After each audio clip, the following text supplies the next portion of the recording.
G20. The day that President Zelensky addressed the G20 with a plan to stop the war, Russia launched over 80 separate missile strikes on Ukraine. The targets were innocent people and civilian infrastructure. The aim, to cast the population into darkness and cold. Once again, Russia has shown its barbarity and given the lie to any claim that they are interested in peace. During the bombardment of Ukraine on Tuesday, an explosion took place in eastern Poland. The investigation into this incident is ongoing, and it has our full support. As we have heard the Polish and American presidents say, it is possible that the explosion was caused by Ukrainian munition, which was deployed in self-defense. And whether or not this proves to be the case, no blame can be placed on a country trying to defend itself against such a barrage. The blame belongs solely to Russia. I spoke to President Duda yesterday to express my sympathy and pledge our solidarity. I also spoke to President Zelensky on a joint call with Prime Minister Trudeau to express our continued support. And I met my G7 and NATO counterparts at the sidelines of the G20.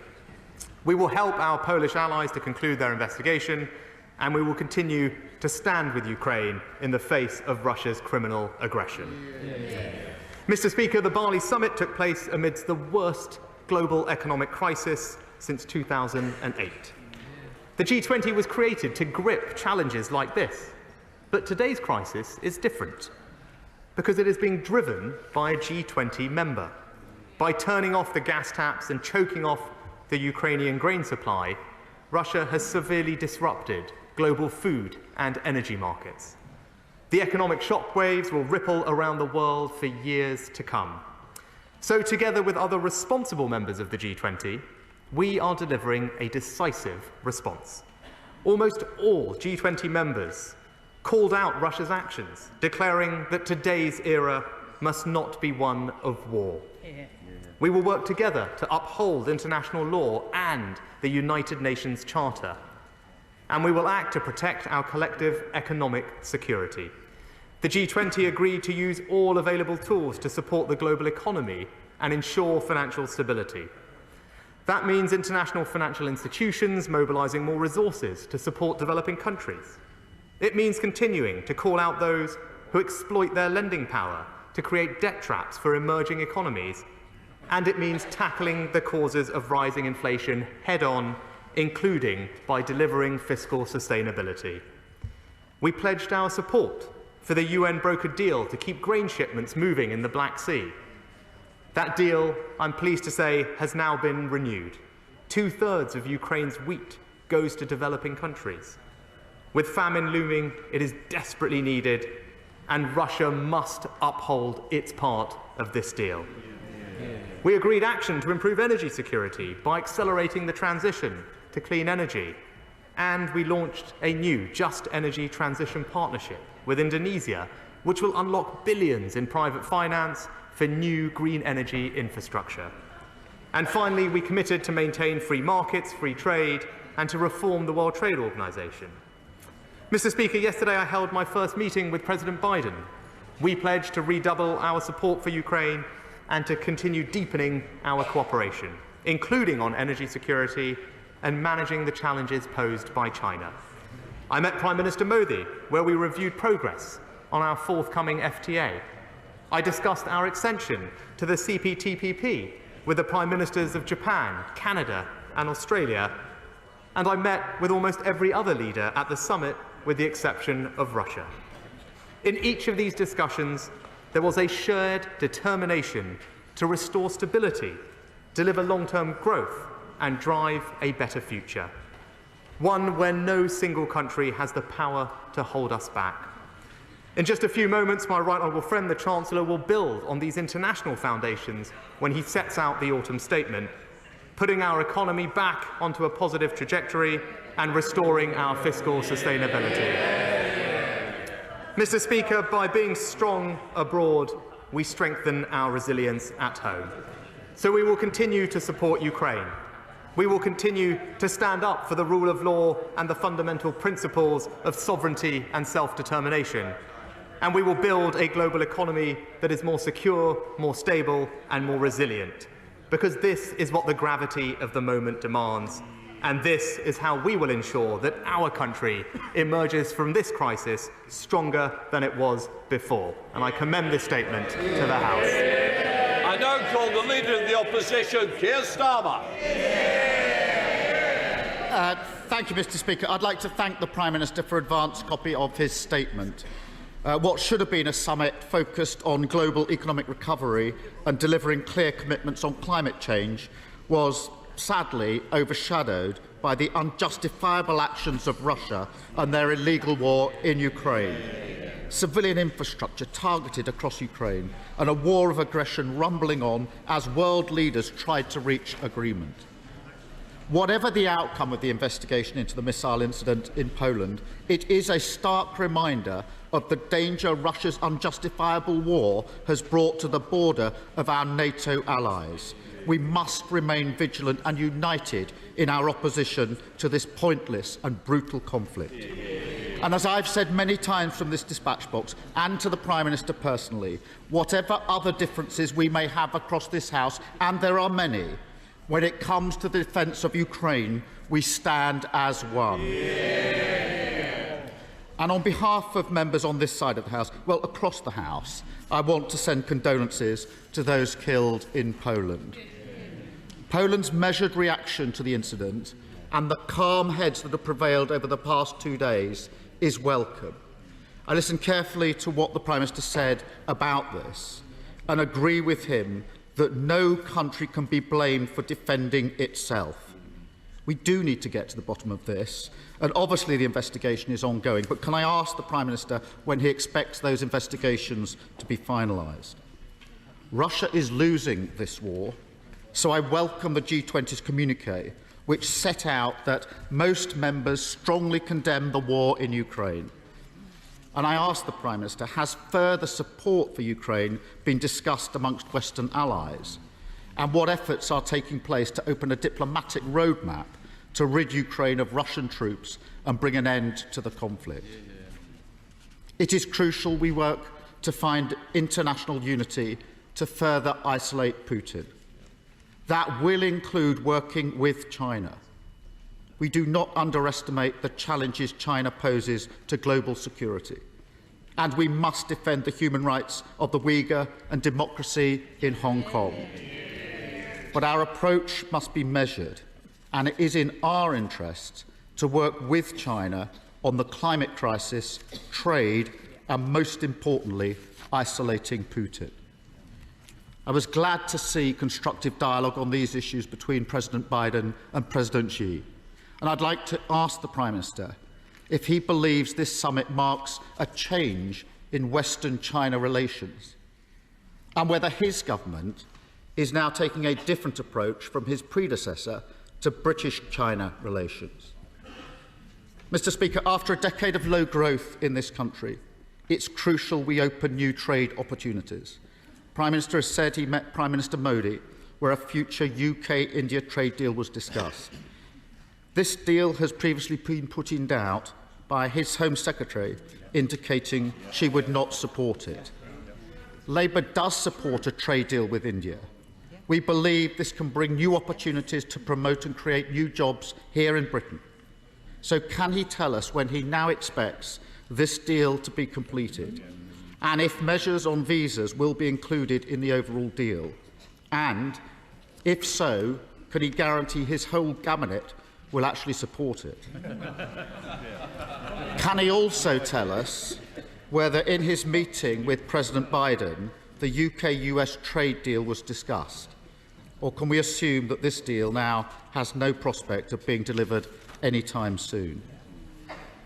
Lastly, Mr. Speaker, can I ask the Prime Minister whether the Northern Ireland Protocol was raised by either US or EU colleagues? Failure to make progress is hurting British research, development and trade, all at a time when we need to remove barriers for British business. Fixing this issue could lead to a better relationship with our biggest trading partners, an opportunity for our scientists and our exporters, an end to the past 2 years of unnecessary fights and division. So when is he going to deliver? Mr. Speaker, our international alliances have never been so crucial for global stability and our own stability. We on this side of the House know that standing up to Russia's aggression will require further sacrifice. But we must make those sacrifices because taking no action is not an option. The message from all of us must be clear. Ukraine will win and Putin will lose. Democracy and liberty will defeat imperialism again. Thank you, Mr. Speaker. Well, Mr. Speaker, can I start by thanking the right honourable gentleman for his words about the situation in Ukraine and Russia, and for his condemnation of the Russian aggression and steadfast support for the government and indeed this whole House's position on Ukraine.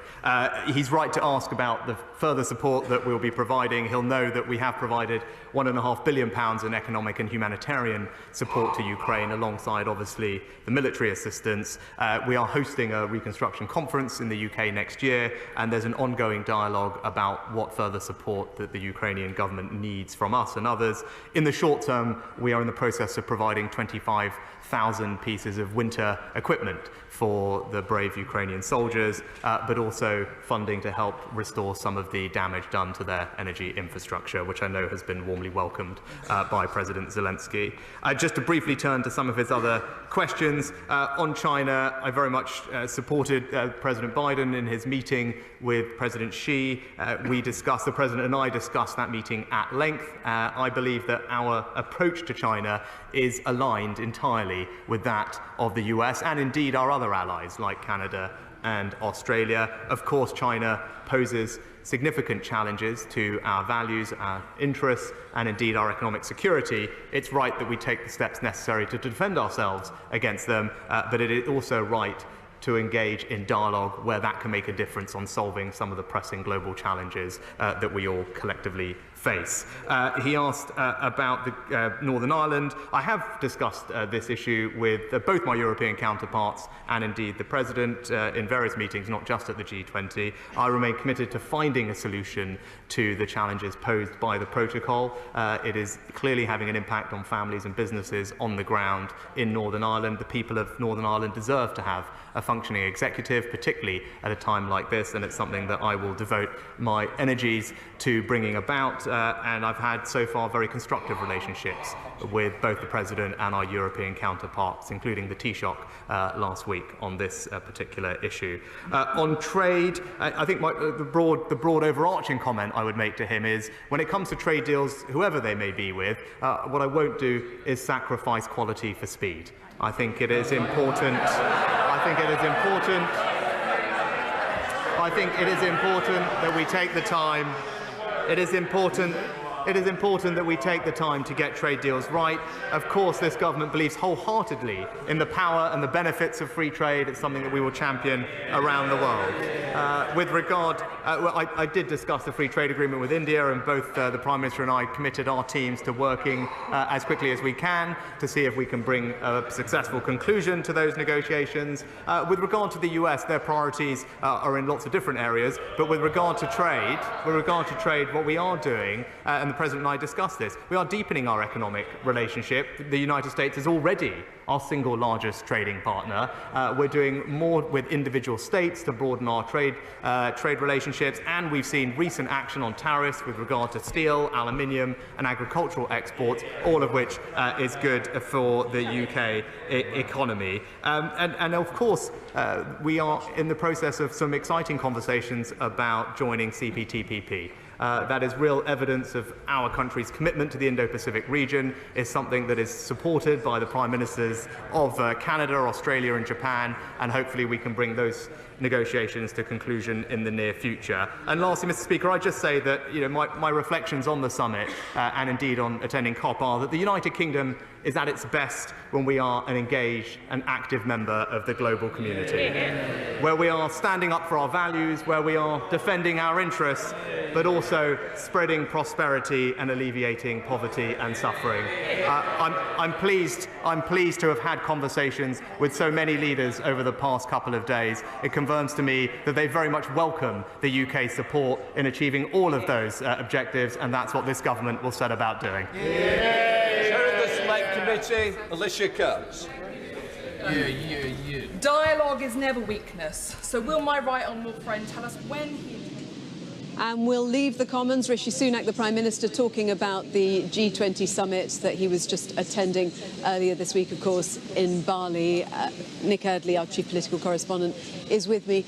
Nick, obviously that's all about Rishi Sunak on the global stage. Later it turns to domestic politics. Not much later, the Chancellor's going to be speaking at 11:30. But just your thoughts on what he was saying there about the G20, first of all. Well, look, I mean, Ukraine is the backdrop to a lot of stuff, isn't it? So the Prime Minister, I should say there, talking a lot about some of the conversations he's had in the last few days, that sense of pressure on Russia from the G20, the vast majority of countries there condemning the invasion of Ukraine, making it clear that it was against international norms.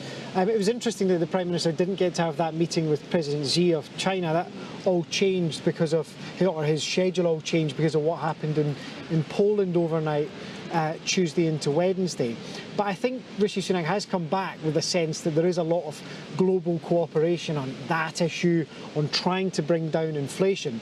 And both of those things are the context for what we're going to hear in about 45 minutes from the Chancellor, because I don't think there are many people that would disagree that global inflationary pressures are a thing, they're important.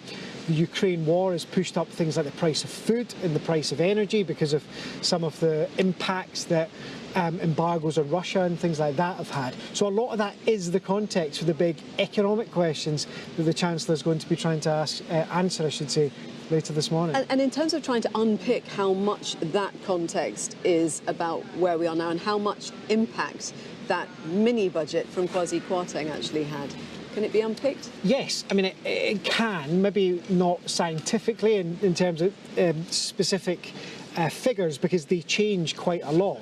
But there is no doubt, if you ask many people in government now, that the mini-budget made it harder because it pushed borrowing costs up for the UK government.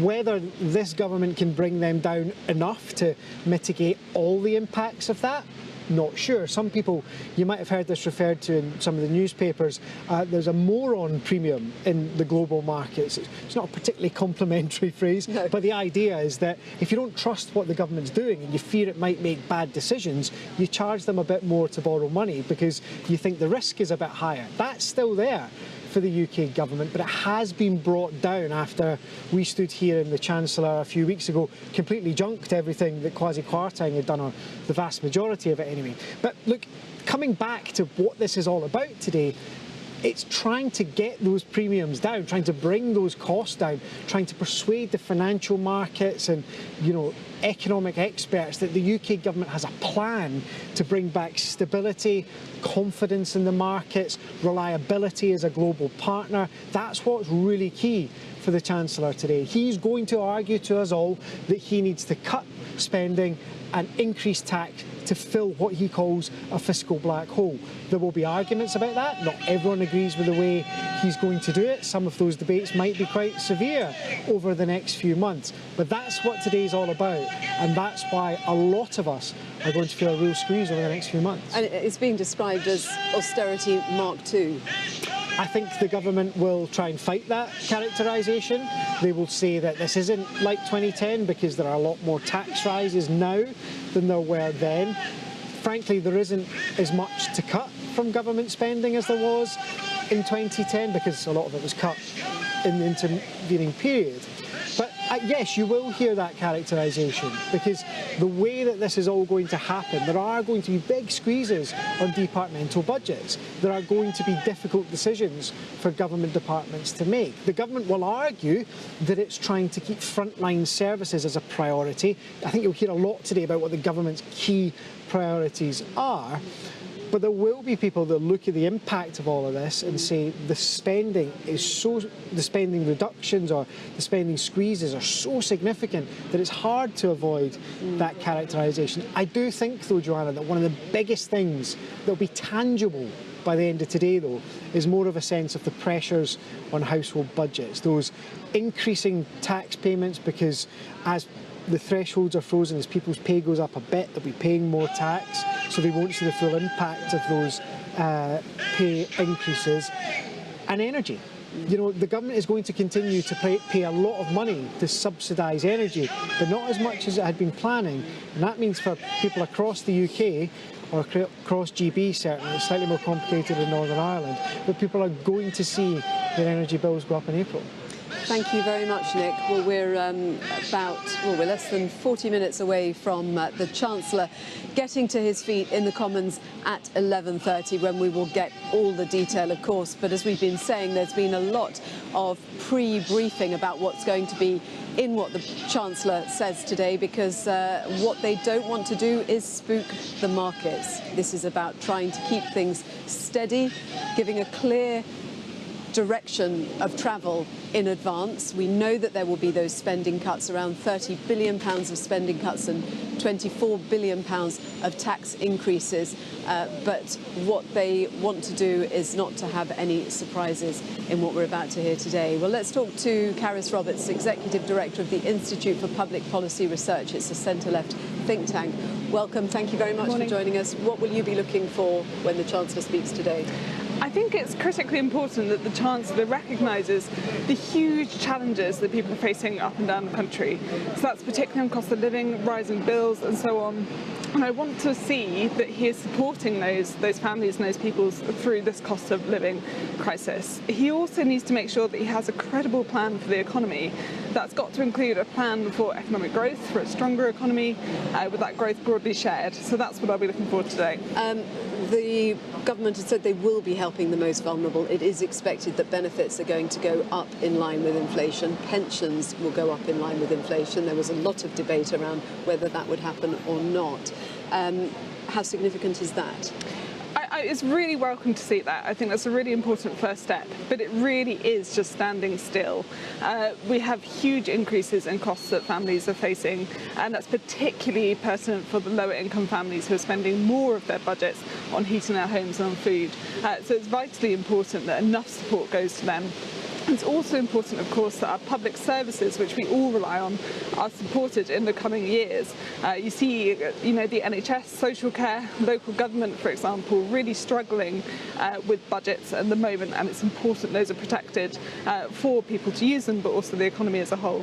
Where do you see scope for £30 billion worth of spending cuts? Because when we look back to what happened with austerity that came in 2010, there are only two departments now who have greater spending power than they had back then, and that's the Home Office and the Department for Health. I really don't think we should be talking about 30 billion in spending cuts at all. I think actually it's deeply irresponsible to be looking at those sorts of cuts as we enter what the Bank of England is saying will be a 2-year-long recession. And we've heard a lot about how these spending cuts are inevitable, but that's simply not the case. In fact, there's a wide variety of opinion on what the government needs to do in terms of its tax and spend policy over the coming years. And it has choices. It could raise taxes on the very richest, for example, rather than cutting spending that's going to hit people hard, whether that's a nurse going to a food bank, whether it's a child who hasn't eaten for several days. They shouldn't be bearing this. So what would the scope be that you would suggest for increasing taxes? Already we know they're going to be going up 24 billion. That will take the tax the tax take to its highest level for a very long time. It's not just about how much to raise in taxes, it's also who's going to be paying those taxes. So, for example, I think there are lots of taxes on the table that the Chancellor could be turning to that would place that burden on the very richest.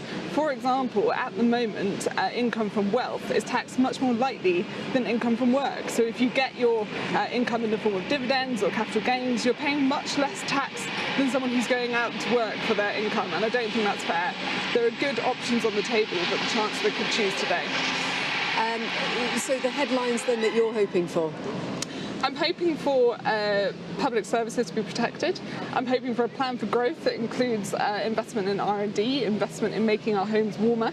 And I'm hoping for the government to avoid these damaging spending cuts that would pull the rug from under the economy and family household. Caris Roberts, thank you. Well, we have to wait and see, of course, what we hear from the Chancellor. For now, it's goodbye if you're watching around the world.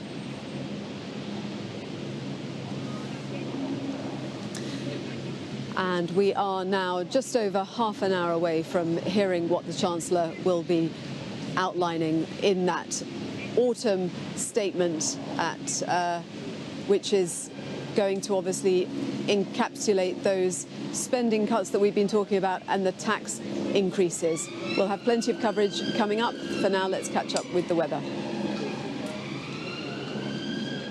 Hello again. We've been watching some large rainfall totals mount up in the last few hours, and as we go through the next few days, these totals are going to get higher as we continue with wet and windy conditions for most of us. This has all been driven along by an area of low pressure that came into the southwest yesterday. It's been drifting steadily eastwards, northwards, and today as it pushes northwards, it will edge a bit further westwards too. And we've got a weather front bringing in showers to the west. But by tomorrow, a ridge of high pressure starts to build in from the west, and that will settle things down for some of us. But today we've got the centre of the low pressure here, where you can see the inner circle, and it's moving northwards, taking its rain with it. So wet across northern England into central and eastern Scotland, with showers piling in from the west. And after this morning's fog lifting in Northern Ireland, it should brighten up for you, and it will brighten up with a few showers across southern parts of England. But gusty winds once again, the strongest in the English Channel, the North Sea and Shetland. Now, as we head through the evening and overnight, that band of rain continues across northern England, eventually easing a touch here as the heaviest rain moves up into eastern Scotland. Still showers coming in from the west, a fair bit of cloud around. We're not anticipating any issues with frost tomorrow morning. So talking of tomorrow, here is this area of low pressure. It's still with us. It's still moving northwards a wee bit further west, but you can see this ridge of high pressure building in from the west. So we start off with the heaviest rain across Scotland, but you can see it's still swirling around the low pressure. So we're still seeing some of that getting into northern England, a little bit in towards the North Midlands, and then we've got the showers coming in on the wind out towards the west. But brighter skies as that ridge builds in Northern Ireland, Wales, central and southern England, with temperatures 9 to about 13 degrees north to south. Now, as we move from Friday into Saturday, well, once again, our low pressure's with us, but it's starting to weaken. However, on Saturday, we've got a new weather front coming in. That's going to be drifting steadily eastwards during the course of Saturday into Sunday. Then behind that, things are a little bit quieter. So Saturday morning starts off on a frosty note for southern England and Northern Ireland. And then we've got that patchy rain in the east, brighter skies behind, with some snow in the mountains of Scotland and Northern England on Sunday.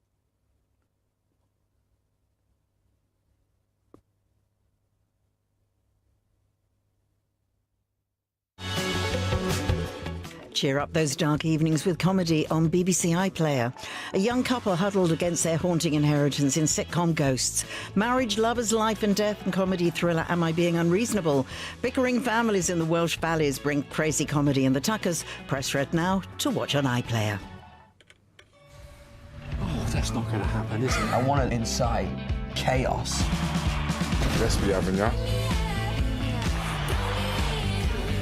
You know, the press could be really grueling. Things need to change. I was on the poverty line, so now I'm never too busy for loads of money. I knew this was a bad idea. You're viewed as a national treasure. Shut up, Louis. Louis Theroux Interviews continues Tuesday at 9 on BBC Two and iPlayer.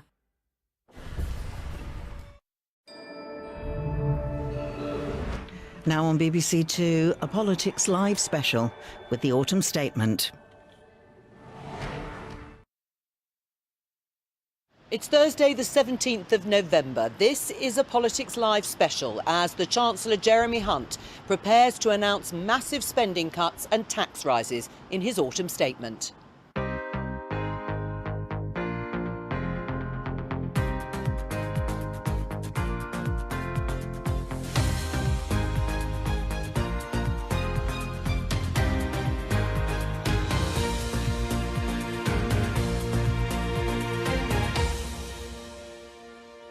Joining me for this Politics Live Autumn Statement Special, the BBC's Deputy Political Editor, Vicky Young, the Economics Editor, Faisal Islam, and Business Editor, Simon Jack.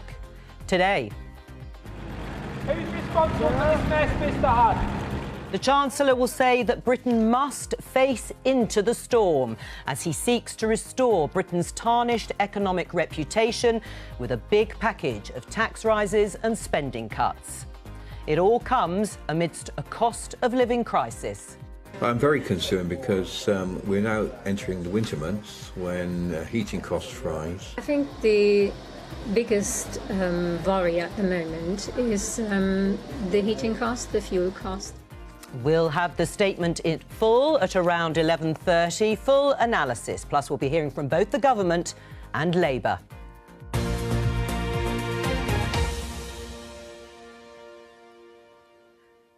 Welcome to this special programme. A big moment for the Chancellor, Jeremy Hunt. He left number 11 Downing Street just a short while ago.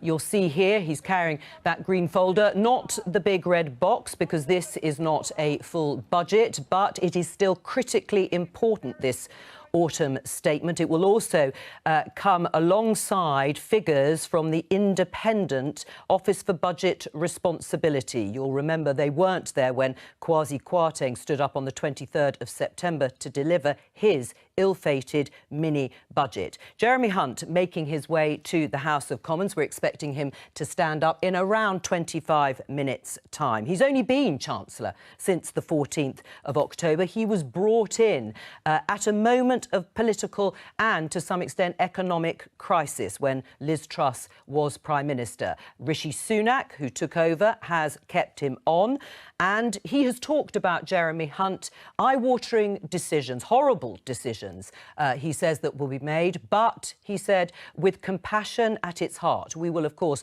judge all of that when he stands up and delivers his statement.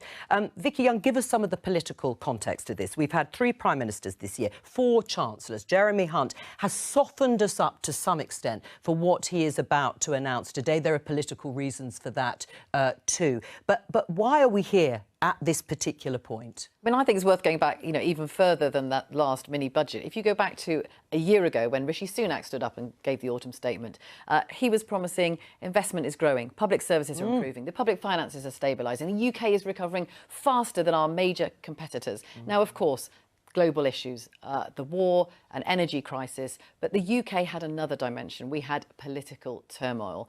You think about the fact that, of course, there's extraordinary turnover of prime ministers and ministers, Boris Johnson being ousted, ministers changing, incredibly quickly. So it meant that decisions maybe weren't being made over the summer. And then that moment when it was supposed to be everything is clear, there's a moment of stability and clarity, Liz Truss and Kwasi Kwarteng unleashed their economic plan, and it was jaw-dropping and then caused utter turmoil and then another lot of turnover. So now Jeremy Hunt is the man who has to restore the reputation of the country for economic stability and, of course, for his own party, something that the Conservatives really do prize, don't they? He's got to keep markets happy, he's got to keep voters happy, and he's got to keep his backbenchers happy. I mean, we were all sitting here not that long ago, on the 23rd of September. The market turmoil that Vicky has just talked about, you were monitoring it as it was happening pretty shortly after Kwasi Kwarteng had stood there and delivered that plan for growth. What is driving the decisions that Jeremy Hunt with Rishi Sunak have already decided to do and they're going to unveil today? How much of it is about that event that we covered not so long ago, and how much of it we would have had to have done anyway? I kind of see this as a sort of rescue budget, and part of the rhetoric that Vicky has mentioned has been about overturning what is acknowledged by both current inhabitants of Downing Street as being the mistake of the mini-budget. But I think that they want to step back and say the bigger thing that they're dealing with in terms of the economy is in fact a massive energy shock. So it's both of those things, and it's usually weighted towards the energy shock. An energy shock that means that the national energy bill is now about 8% of the worth of our economy, about 190 billion. It's normally, 2019, 2%, quadrupled. That difference is worth the value of our spending on the NHS, right? And that carve-up of who pays the bill won't all be the government. Obviously, it'll be households, companies to some description. That is kind of what we're going to get here to some degree. And indeed, we will be able to judge as well, because in the OBR's forecast, which we get finally, yes, one of the reasons... Well, that was one of the problems. Exactly. No, absolutely. We will get, I think, some sense of whether or not we're back to normal after the mini-budget. Right. Well, that's interesting about being back to normal, because is there a sense that there could be an overcorrection? I mean, is there a sense, certainly from some Conservative MPs, a worry that actually perhaps the forecasts aren't as dire as people are expecting them to be, and that they could go too far? Well, I think some of the grim pitch rolling, I think is the technical term in politics, that we've had refers to the post-election tightening that we're going to have. So that's taxes going up and spending going down in kind of accounting terms after the election. It may be that what is revealed today is we get a very different pattern before the election of significant extra taxes paying for significant continuation of badly needed support in the next couple of years. Why? Because cabinet ministers are worried about worsening a recession they feel has already started. Let's have a look, Simon, at the figure, the figure of inflation. Rishi Sunak has said this is public enemy number one. You can see 11.1%. It's a record high, something like, you know, the highest in 41 years. What's the impact? What's the impact of that on businesses as well as households? Well, it is a cost of doing business crisis as well as a cost of living crisis. And remember, businesses in a way have a double whammy. The same high prices you see there are pushing their costs up at the same time as emptying the pockets of their customers. And that's why if business groups are saying, listen, they agree. I think I described it as Thelma and Louise last time. You did. Dash for Growth when we were here 8 weeks ago. They realised that that was reckless. But they're saying don't give up on growth. If you suck too much money out of the economy immediately, then you'll make this recession worse. And they're looking today for things, give us some reason for hope. Don't give up on growth, because if your ultimate goal is to bring debt down as a percentage of GDP relative to the size of the economy, then you can bring the debt down, but don't forget trying to grow the growth bit, because that can help as well. And so they're going to say, give us a reason, give us some hope that we can invest over this period and give us some confidence. Vicky, though, a lot of commentators have said there hasn't been enough of a sense of contrition on behalf of Rishi Sunak and Jeremy Hunt. They've said mistakes were made when they refer to their predecessors and the mini budget that we have discussed. Is there a sense of Jeremy Hunt trying to distance himself, detach himself almost from what is just another Conservative government? Yeah, and I don't think that's going to wash with lots of voters, is it? And that's the problem that he's got, that he's come in, he's talked about mistakes as if they were made by the opposition. But that's not what is happening here. It's mistakes made by the Conservatives, some would say, over several years when it comes to growth. So that makes his task a lot more difficult. Lots of people talking about George Osborne when he brought in austerity and comparing it to that. Now, I think the difference, there's been huge changes since then, if you think about it. George Osborne, I think it was 80% was done through spending cuts. That's not going to be the case here, because I think lots of people feel that the mood of voters has shifted. And whether that's to do with the pandemic or not, people feel like they need to be supported by the state, potentially, more than they did before. And that's what you're hearing from some Conservatives, not all. And there are so many disparate groups within the Conservative Party now, all wanting to protect the thing that they care about, that's going to make his task incredibly difficult. Well, that's a good point to go to an indoor market in Gloucester, where our reporter Adina Campbell is based, talking to people there about perhaps the sort of support that they would like to see and how they're bearing up with the cost of living crisis and the higher rate of inflation. Adina. We've actually just come out of the indoor market. We're just a few minutes away at the Seymour Cafe, just outside of the city centre here in Gloucester. A very busy period, lots of breakfasts and hot drinks being served. And we're joined by the co-owner, Luke McCreary. You've put this very tempting plate of hot food in front of us, but it's really hit you hard, hasn't it, producing breakfasts over the recent months with so much going up. Can you tell us, how much more you're paying for things like butter and eggs? Yeah, the cost is just increasing daily. Literally overnight, a tub of butter is £4. We wake up the next morning, it's £7. It's literally doubling in price. The eggs, there's a shortage now going to be of eggs. The mushrooms are a daily price, which is increasing daily. Yeah, so it really is a bit of a struggle to know what's going to be next or what's going to come out next and go up in price. So what's the most expensive food item on this plate? We're looking at sausages, the price of the bacon, so the meat products definitely, and again the eggs with the prices that are going to be saying that there's no eggs left, I'm sure they're going to be hyped right up. Yeah, so it's a bit of a worry. Have you had to change suppliers at all? We tried to shop around, yeah. We're keeping the consistency of the type. We used good products, so we try not to drop with the price of it and stuff, but yeah, it's we want to keep the quality, but without losing the customers, and don't want to use the cheapest.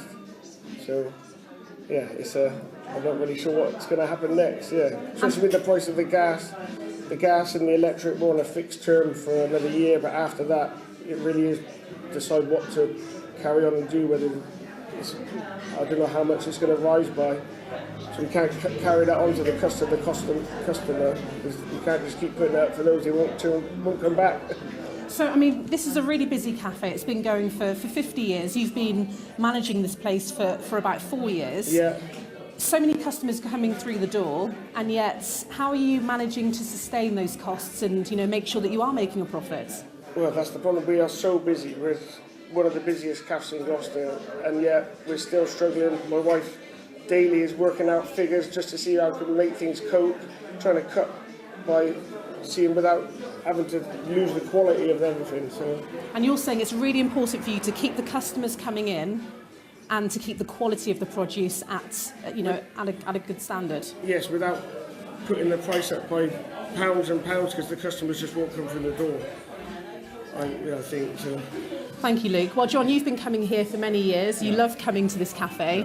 Have you been coming less? I mean, how have you been changing your habits in terms of, everything going up, being able to afford a breakfast like this? No, we haven't been coming less. We've been coming the same as we usually do because the price is good and the breakfast is good and it's a good quality, and they haven't tried to rip the customers off by banging the prices up too much. But you've heard there that prices are going up, and Luke and his wife are having to really manage those costs. If that is passed on to the customer, will that mean that you would change how many times you come here? What do you think you'll end up doing, or will you be a loyal customer? No, I just think we'll still come the same. I agree he's got to put the price up a little bit because the price costs he's got to pay, and he's got to pass a bit on to the customer. But we'll still come, because it's still a reasonable price and it's a good breakfast, yeah. What would you like to see from today's budget? I'd like to see him give a bit more to the people who are worse off and take a bit more off the people who've got a lot more, or millionaires who don't pay a lot of tax. A lot of the stores their tax isn't paid a lot because they do it outside, don't they? They send it to that country and do it. And just have a reasonable budget, that most people aren't going to be ripped off by. Luke, John, thank you both very much indeed. Well, the Seymour Cafe will continue to be busy throughout the whole day. It's open 7 days a week here in Gloucester. So many people like Luke, as a business owner, will be watching very closely once the Chancellor gets on his feet to deliver the budget. So many questions over what the government will be doing in terms of the proposed tax changes and spending cuts, and they'll be watching very closely. So the one thing that we're hearing time and time again is how we can restore some stability. They want to see a clear and detailed plan by the government. Adina Campbell, thank you very much. I hope you get to have a nice big breakfast while you're there in that cafe in Gloucester. We'll come back to you after the statement to get more reaction. That statement we're expecting in about 15 minutes' time from the Chancellor, Jeremy Hunt. Let's have a look at some of the expected measures, because, to use that phrase Faisal used earlier, pitch rolling, kite flying, the papers have been full of possible measures that might be announced. But here's ours. A tax threshold freeze, which would bring far more people into higher rates of tax.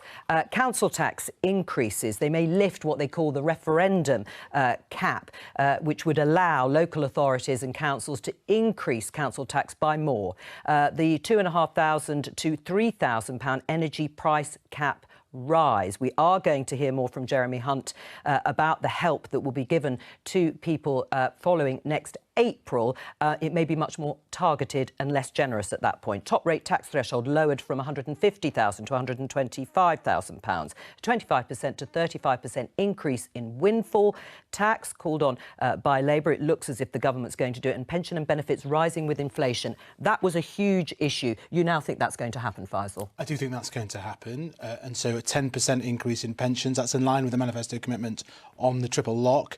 But there wasn't a manifesto commitment about benefits and, crucially, tax credits too, going up by that amount. They thought about trying to save it by putting up with earnings rather than with the rate of inflation in September my understanding is that they will go up with that 10.1% for that too, and that will cost about £5 billion. And why? Because of some of the things you've been hearing about there in Gloucester. Deep concern about what's going to happen when winter hits. Right, the windfall tax. Opposition made a lot about the windfall tax. The government is doing a windfall tax, but it might go further and for longer. Yeah, on the oil and gas companies, they already put 25% on top of the 40%, which is higher than other companies pay, so we're a total of 65. We expect that to go to 75%. Labour have been calling for that for some time. But it's a crowd pleaser. People think that's popular. It is not a massive money spinner because the BPs and the Shells of this world, although they're announcing record profits, very little of that actually comes from the UK, and they can offset things like decommissioning oil rigs against it. So that won't be a massive one. But they will now go after other electricity providers, generators, for example, old nuclear, old renewable plants. They have seen the electricity that they sell soar in price, whereas the wind hasn't changed price, the nuclear reactions haven't changed price, their cost of production hasn't moved, so they've been making more money as well. So keep an eye on that. The industry I've been speaking to, they've very little idea how that mechanism will work, but they know the Chancellor's coming knocking on their door for a few billion. As we've been saying, it's been a very turbulent few months, a turbulent year, really. But let's take a look back over the last few months. I now call the Chancellor of the Exchequer to make a statement. Chancellor. Mr. Speaker, we're at the beginning of a new era. I'm not going to cut the additional rate of tax today. I'm going to abolish it altogether. The Bank of England has been forced to take emergency action. Last week's widely criticised mini-budget has been followed by a collapse in the pound. The Chancellor is abandoning his plans to scrap the 45p rate of income tax. You'll be Chancellor and Liz Truss will be Prime Minister this time next month. Absolutely 100%. He's out. He's been sacked. So Kwasi Kwarteng, the Chancellor, he's gone. Morning, Chancellor. We will reverse almost all the tax measures announced in the growth plan. Gone, gone, gone. 45p tax cut, gone. 2-year energy freeze, gone. Economic credibility, gone. I am a fighter and not a quitter. I am resigning as leader of the Conservative Party.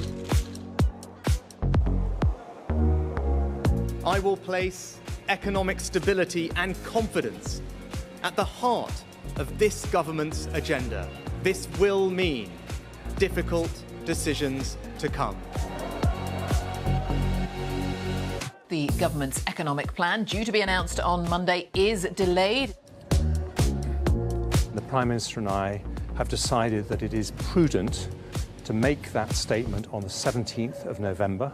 Well, quite simply, we're increasing bank rate because inflation is too high, and it's the bank's job to bring it down. We are going to see everyone paying more tax. We're going to see spending cuts. The inflation rate has jumped to 11.1%. It makes people poorer. That's what inflation does. And it's the enemy that we need to face down.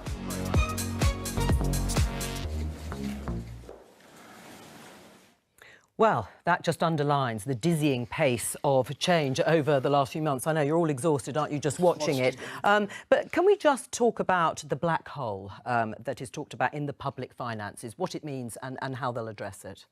So it's contentious, this description of what is a gap against self-imposed fiscal constraints. This is the idea that the national debt as a proportion of the economy should be falling after a period of time. 5 years is I think, what they'll confirm today as the rule. And if you want to do that, then you get the OBR to calculate what you have to do, plug in the growth numbers, what's the difference set against your current plans, and what would you have to do to correct it. So, from the right and the left, they're being attacked even for using this as a kind of way of seeing the world. That gap, we think, is going to be about 2% of the size of the national income, 50 to 54 billion pounds. But here's the interesting thing about how politically contentious this is.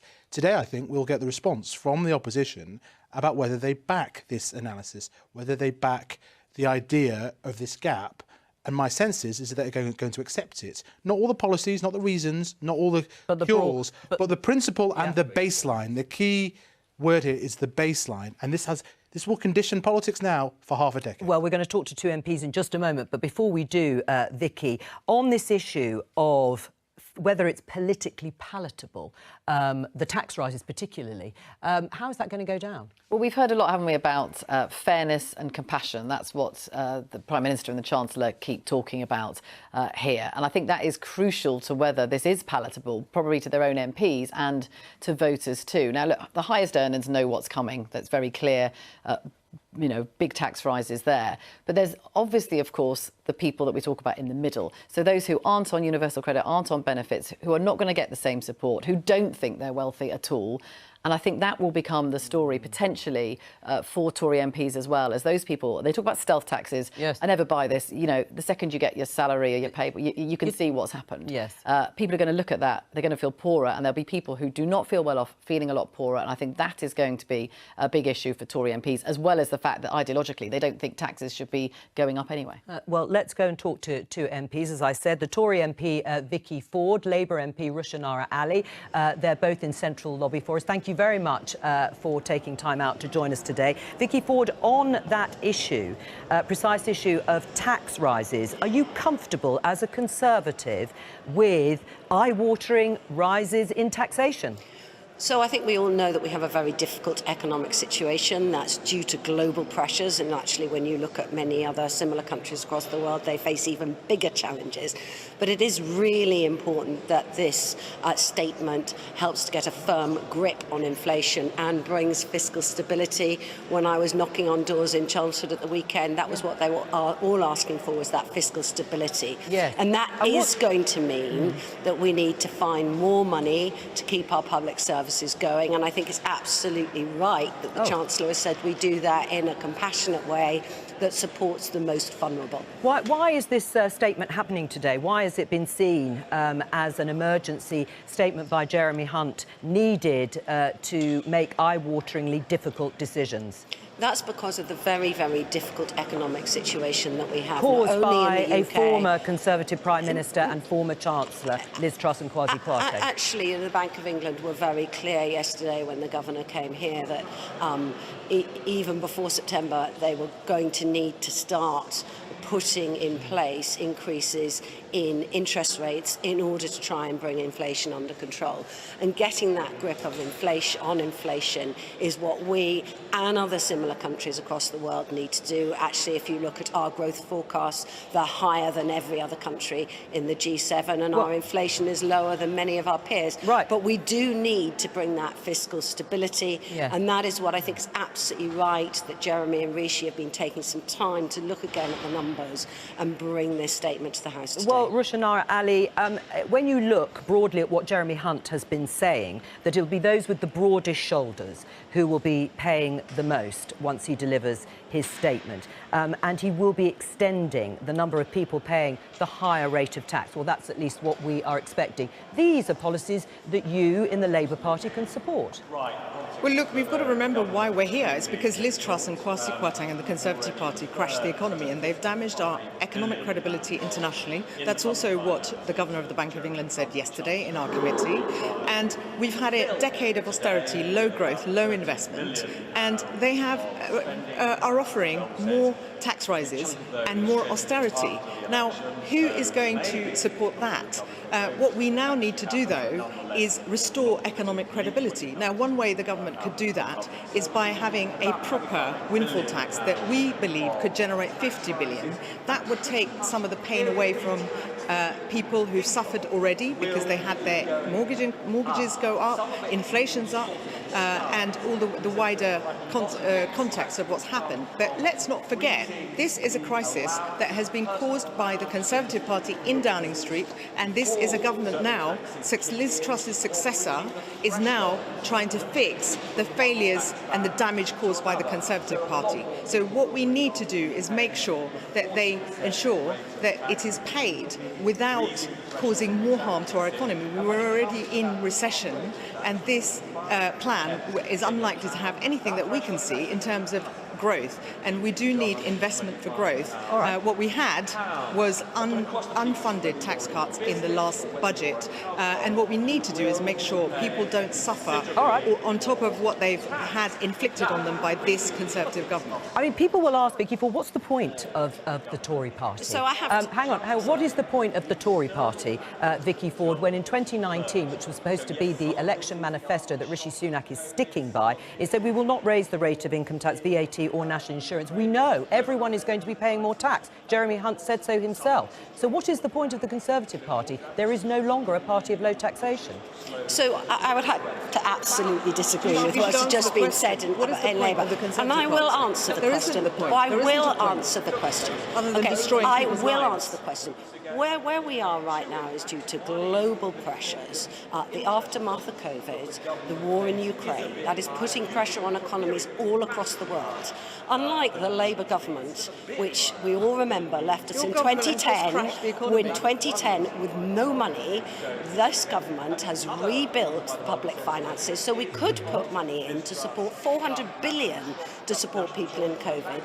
37 billion has gone to support those on lower incomes and people with cost of living this year. And it is that ability to have stability in finances coupled with good employment numbers. Let's remember, every single Labour government has left employment worse than when they came in. But there are huge labour shortages, Vicky Ford. Absolutely. But this government has always focused on supporting especially young people. In 2010, the Labour government had 1 million young people not in employment. I think to go back to 2010 at this point today, Vicky Ford, is not going to be what voters necessarily and taxpayers want to hear. But I think it's important to remember that every Labour government has left unemployment worse than when they came in. All right. This is a difficult economic time, but there are jobs out there caused by global pressures, and actually the UK is better off in our growth numbers than France, Germany, Italy, USA, Canada, Japan. Do you want me to continue? We're going to show, just before we let you go, this graph, which actually stands in stark contrast to what you've just said, Vicky Ford. Economic growth since COVID-19. I will tell you the figures of G7 countries. United States there at the top, 4.2%. United Kingdom at the very bottom, behind Canada, Italy, France, Japan and Germany at minus 0.4%. And the IMF is forecasting that this year we will be ahead of all the others. We have to look forward.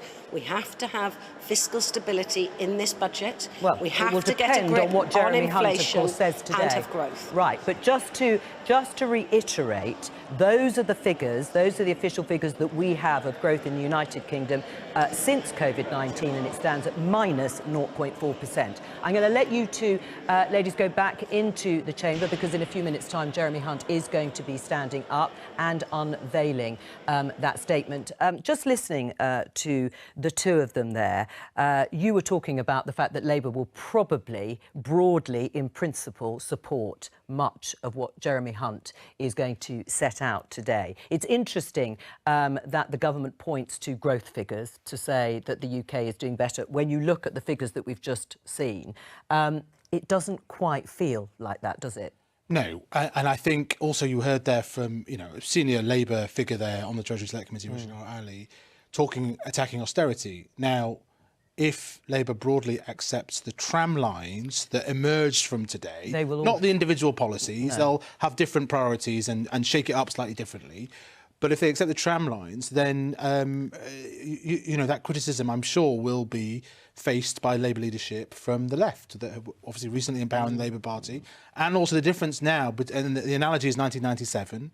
In 1997, famously, Ken Clarke... They took on Ken Clarke's policies. And Ken said, I've never would have seen them through. And that was very consequential. We had PFI emerge from that. But I do think you have to, again, I'll stress this point. Are we going to see a difference between what happens in the first 2 or 3 years? Electoral cycle is very important. It is, because isn't a lot of this stuff going to be postponed? So if some of the spending cuts are for after the election, that does mean that Labour has to say broadly whether they would accept them or not. I mean, I presume the government's hoping things might improve and then they don't have to do some of them. But it does mean that Labour do have to answer some of these questions. The markets will be watching that a bit quite closely, because how much of it are you going to put off? It's typical Treasury sleight of hand to say we'll do all the painful stuff. I'll go to the gym next week. 4 and 5, exactly. But they might want a down payment now on restoring that credibility. But what Faisal says about Labour Party sort of accepting the basic analysis here is quite important for markets as well, because if that is true, then it means that the markets don't think there's going to be a massive policy change if, for example, there's a Labour Party win the next general election. So that might give them some comfort. But they will be watching to see how much of this you're basically putting on the never in years 4 and 5 and how much you're committing to now. It looks like tax rises come first, real spending cuts come second. I think it's worth... People might be surprised that the claim from the Chancellor today, given that we've heard eye-watering this, eye-watering that, they might try to claim not that there are no cuts and that there is no... Not only are we not returning to 2010 austerity, because the balance was 80-20. We're going in. Here's Jeremy Hunt.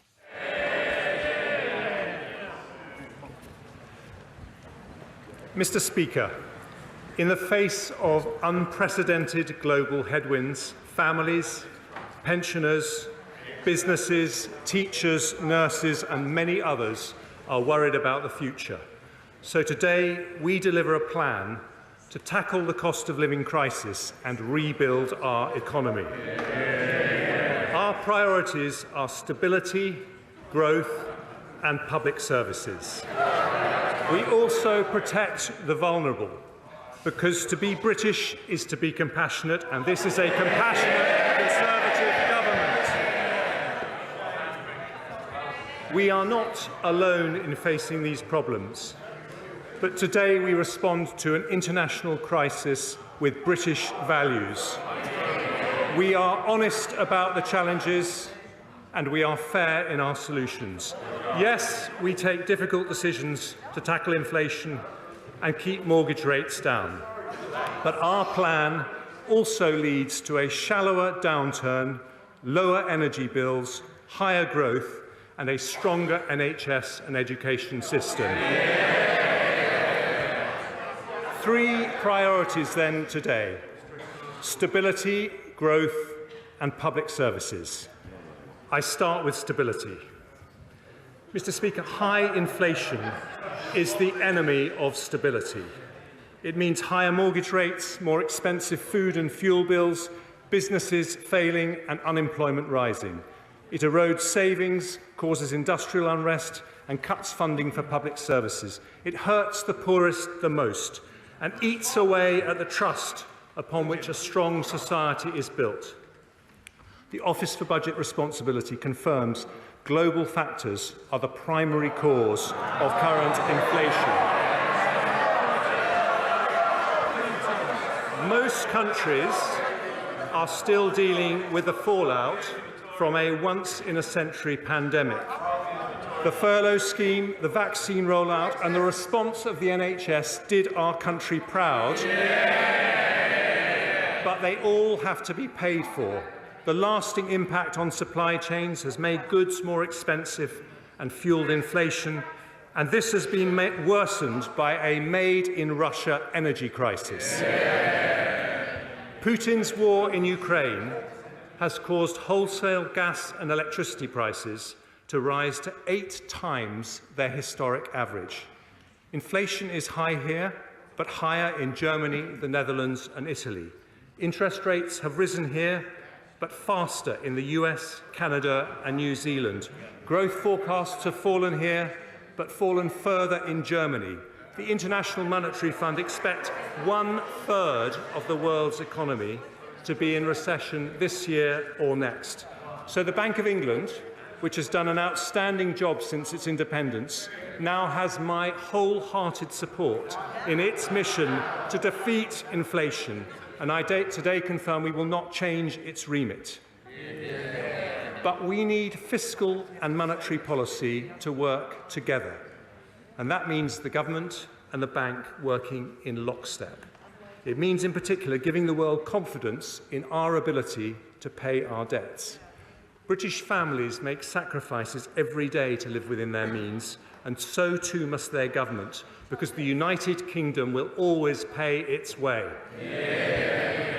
I understand the motivation of my predecessor's mini-budget, and he was correct. He was correct to identify growth as a priority.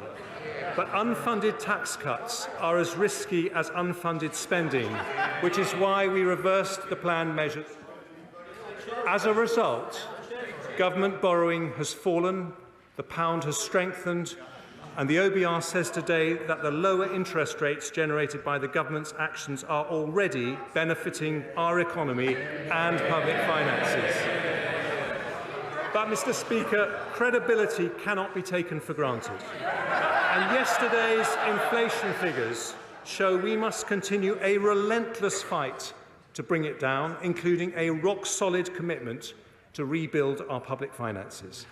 Richard Hughes and his team at the OBR today lay out starkly the impact of global headwinds on the UK economy, and I'm enormously grateful to him and his team for their thorough work. The OBR forecast the UK's inflation rate to be 9.1% this year and 7.4% next year. They confirm that our actions today help inflation to fall sharply from the middle of next year. They also judge that the UK, like other countries, is now in recession. Overall this year, the economy is still forecast to grow by 4.2%. GDP then falls in 2023 by 1.4%, before rising by 1.3%, 2.6% and 2.7% in the following 3 years. The OBR says higher energy prices explain the majority of the downward revision in cumulative growth since March. They also expect a rise in unemployment from 3.6% today to 4.9% in 2024, before falling to 4.1%. Today's decisions mean that over the next 5 years, borrowing is more than halved. This year, we're forecast to borrow 7.1% of GDP, or £177 billion. Next year, 5.5% of GDP, or £140 billion. Then by 2027-28, it falls to 2.4% of GDP, or £69 billion. As a result, underlying debt as a percentage of GDP starts to fall from a peak of 97.6% in 2025-6 to 97.3% in 27-28. I also confirmed 2 new fiscal rules. The first is that underlying debt must fall as a percentage of GDP by the 5th year of a rolling 5-year period. The second, that public sector borrowing over the same period must be below 3% of GDP. And the plan I'm announcing today meets both rules. Today's statement delivers a consolidation of £55 billion and means inflation and interest rates end up significantly lower. We achieve this, Mr. Speaker, in a balanced way. In the short term, as growth slows and unemployment rises, we will use fiscal policy to support the economy. The OBR confirm that because of our plans, the recession is shallower and inflation is reduced. Unemployment is also lower, with about 70,000 jobs saved as a result of our decisions today. Then, once growth returns, we increase the pace of consolidation to get debt falling. This further reduces the pressure on the bank to raise interest rates, because as Conservatives, we do not leave our debts to the next generation.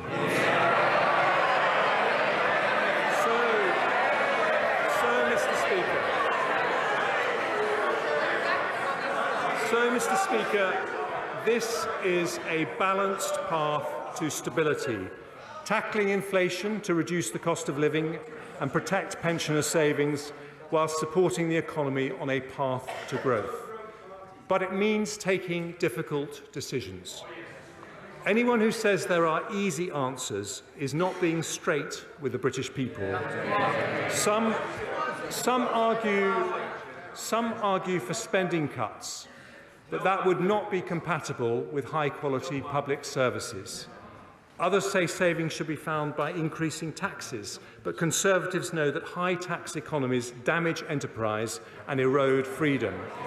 We want low taxes and sound money But Conservatives know sound money has to come first, because inflation eats away at the pound in people's pockets even more insidiously than taxes. So with just under half of the £55 billion consolidation coming from tax and just over half from spending, this is a balanced plan for stability. I turn first to our decisions on tax. I have tried to be fair by following two broad principles. Firstly, we ask those with more to contribute more. And secondly, we avoid the tax rises that damage growth.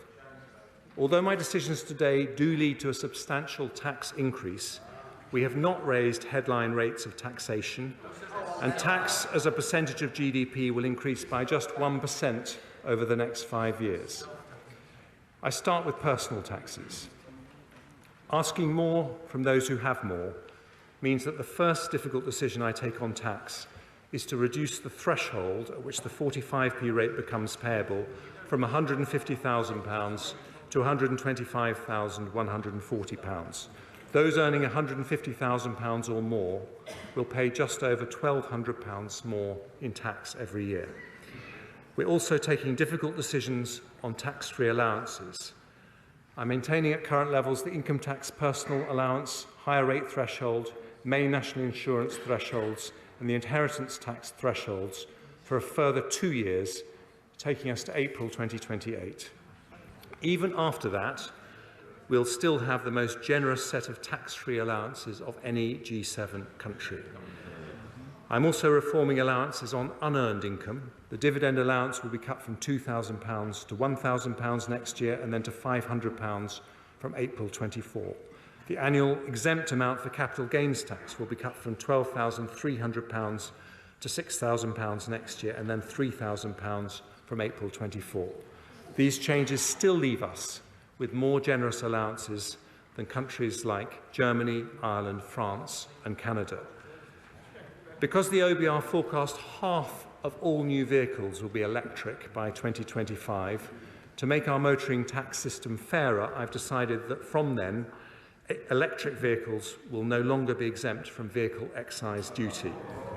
Company car tax rates will remain lower for electric vehicles, and I've listened to industry bodies and will limit rate increases to 1 percentage point a year for 3 years from 2025. The OBR expects housing activity to slow over the next 2 years, so the stamp duty cuts announced in the mini-budget will remain in place, but only until the 31st of March 2025. After that, I will sunset the measure, creating an incentive to support the housing market and the jobs associated with it by boosting transaction during the period the economy most needs it. I now turn to business taxes.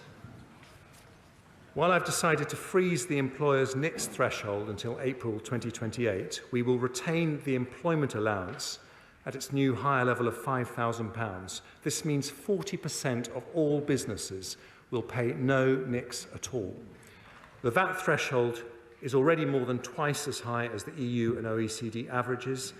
I will maintain it at that level until March 26. My right honourable friend, the Prime Minister, successfully negotiated a landmark international tax deal to make sure multinational corporations, including big tech companies, pay the right tax in the countries they operate.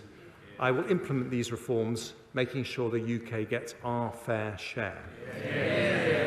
Alongside further measures to tackle tax avoidance and evasion, this will raise an additional £2.8 billion by 27-28. I've also heard concerning reports of abuse and fraud in R&D tax relief for SMEs, so I've decided today to cut the deduction rate for the SME scheme to 86% and the credit rate to 10%, but increase the rate of the separate R&D expenditure credit from 13% to 20%. Despite raising revenue, the OBR have confirmed that these measures have no detrimental impact on the level of R&D investment in the economy. Ahead of the next budget, we'll work with industry to understand what further support R&D-intensive SMEs may require. Next, windfall taxes. I have no objection to windfall taxes if they are genuinely about windfall profits caused by unexpected increases in energy prices. But I know the honourable members opposite are getting excited at the talk of windfall taxes. Can I just say that any such tax should be temporary, not deter investment, and recognise the cyclical nature of energy businesses. So, taking account of this, I've decided that from January the 1st until March 28, we will increase the energy profits levy from 25% to 35%. The structure of our energy market also creates windfall profits for low-carbon electricity generation. So from January the 1st, we've decided to introduce a new temporary 45% levy on electricity generators. Together, these measures raise £14 billion next year. Finally, I turn to business rates. It's an important principle that bills should accurately reflect market values. So we'll proceed with the revaluation of business properties from April 23. But I will soften the blow on businesses with a nearly £14 billion tax cut over the next 5 years. Nearly 2/3 of properties will not pay a penny more next year, and thousands of pubs, restaurants and small high street shops will benefit. This will include a new government-funded transitional relief scheme, as called for by the CBI, the British Retail Consortium, the Federation of Small Businesses and others, benefiting around 700,000 businesses. Mr. Speaker, our plan for the cost of living delivers lower inflation, lower mortgage rates, a shallower downturn and lower unemployment. But it also involves public spending discipline. So I turn next to how we protect public services through a challenging period. The Prime Minister's vision for this country has at its heart a strong NHS and world-class education. We know that a strong economy depends on strong public services, so we will protect them as much as we can as we deliver our plan for stability and growth. We do have to take difficult decisions on public finances, so we're going to grow public spending, but we're going to grow it more slowly than the growth in the economy. For the remaining 2 years of the spending review, we'll protect the increases in departmental budgets we've already set out in cash terms, and then grow resource spending at 1% a year in real terms in the 3 years that follow. Although departments will have to make efficiencies to deal with inflationary pressures in the next 2 years, this decision means overall spending in public services will continue to rise in real terms for the next 5 years. Before I turn to our plan for schools and the NHS, I start with 2 other areas of spending. The Department for Work and Pensions has a critical role in supporting people into work, and I am proud to live in a country with one of the most comprehensive safety nets anywhere in the world. But I am also concerned that we've seen a sharp increase in economically inactive working-age adults of around 630,000 people since the start of the pandemic.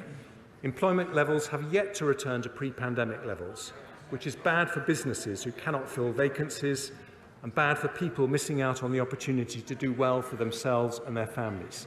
So the Prime Minister has asked the Work and Pensions Secretary to do a thorough review of issues holding back workforce participation to conclude early in the new year.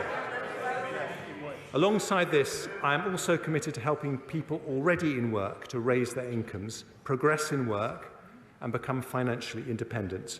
So we will ask over 600,000 more people on universal credit to meet with a work coach so that they can get the support they need to increase their hours or earnings. I've also decided to move back the managed transition of people from employment and support allowance onto universal credit to 2028 and will invest an extra £280 million in DWP to crack down on benefit fraud and error over the next 2 years. And the government's review of the state pension age will also be published in early 2023. Our security at home depends on our security overseas. So I turn next to defence and other international commitments. The privilege of being this country's Foreign Secretary showed me firsthand the enormous respect in which this country is held, because the United Kingdom is and has always been a force for good in the world. Nothing sums that up more than the courage of our armed forces, men and women who risk their lives every day in defence of our territory and our belief in freedom.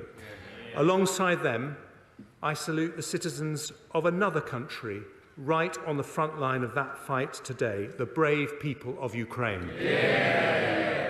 The United Kingdom has given their military support worth £2.3 billion since the start of Putin's invasion, the second highest contribution in the world after the United States, which demonstrates that our commitment to democracy and open societies remains steadfast. In that context, the Prime Minister and I both recognise the need to increase defence spending.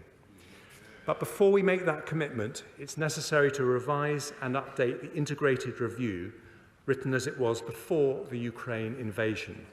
And I've asked for that vital work to be completed ahead of the next budget, and to today confirm we will continue to maintain the defence budget at least 2% of GDP to be consistent with our NATO commitment. Another important international commitment is to overseas aid. The OBR's forecasts show a significant shock to public finances, so it won't be possible to return to the 0.7% target until the fiscal situation allows. We remain fully committed to that target, and the plans that I've set out today assume that ODA spending will remain around 0.5% for the forecast period. As a percentage of GNI, we were the third highest donor in the G7 last year, and I am proud our aid commitment has saved thousands of lives around the world. So I look forward to working closely with my right honourable friend, the member for Sutton Coldfield, now rightly back in his place in Cabinet, to make sure we continue to play a leadership role in tackling global poverty. The United Kingdom has also been a global leader on climate change, cutting emissions by more than any other G20 country. But with the existential vulnerability we face, now would be the wrong time to step back from our international climate responsibilities. So I also confirm that despite the economic pressures, we remain fully committed to the historic Glasgow Climate Pact agreed at COP26, including a 68% reduction in our own emissions by 2030. I turn to education. Mr. Speaker, being pro-education is being pro-growth. But providing our children with a good education is not just an economic mission, it's a moral mission, one to which my right honourable friend, the Prime Minister, has always been deeply committed. Thanks to the efforts of successive Conservative education secretaries, particularly my right honourable friends from Surrey Heath and from Bognor Regis, we have risen 9 places in the global league tables for maths and reading in the last 7 years. I still, however, have concerns that not all school leavers get the skills they need for a modern economy. But for the first time ever, this country has a Conservative education secretary who left school at 16 to become an apprentice and knows firsthand why good skills matter. There are many important initiatives in place, but as Chancellor, I want to know the answer to one simple question. Will every young person leave the education system with the skills they would get in Japan, Germany or Switzerland? So I've appointed Sir Michael Barber to advise me and my right honourable friend, the Education Secretary, on the implementation of our skills reform programme. As we raise the skill levels of our school leavers, I want also to ensure that even in an economic crisis, the improvement in school standards continues to accelerate. Some have suggested putting VAT on independent school fees as a way of increasing core funding for schools, which would raise about £1.7 billion. But according to certain estimates, that would result in up to 90,000 children from the independent sector switching to state schools, giving with one hand only to take away with another.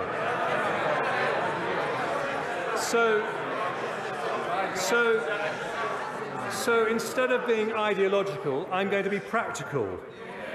Because we want school standards to continue to rise for every single child, we're going to do more than protect the school's budget. We're going to increase it. And I can announce today that next year and the year after, we will invest an extra £2.3 billion per annum in our schools.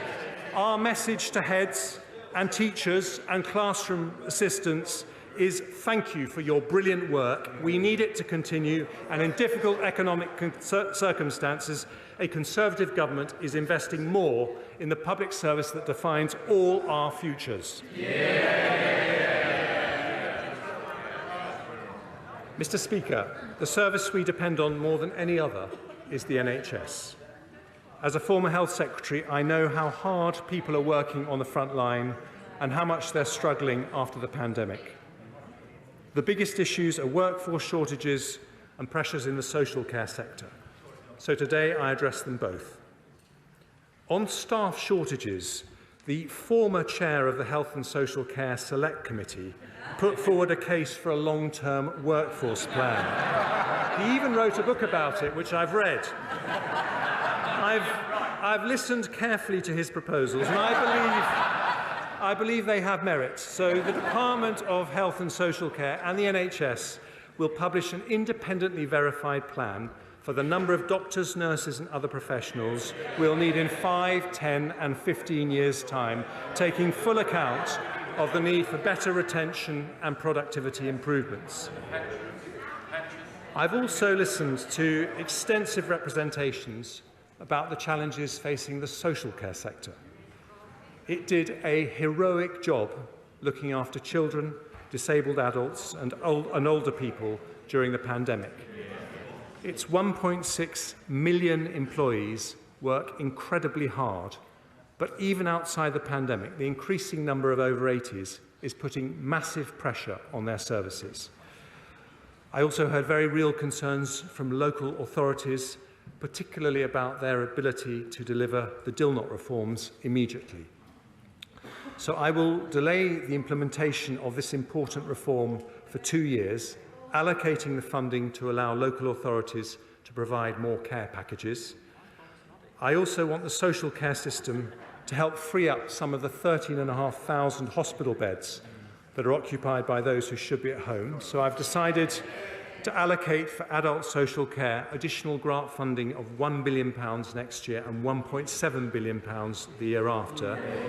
Combined with savings from the delayed Dilnot reforms and more council tax flexibilities, this means an increase in funding available for the social care sector of up to £2.8 billion next year and £4.7 billion the year after. That's a big increase.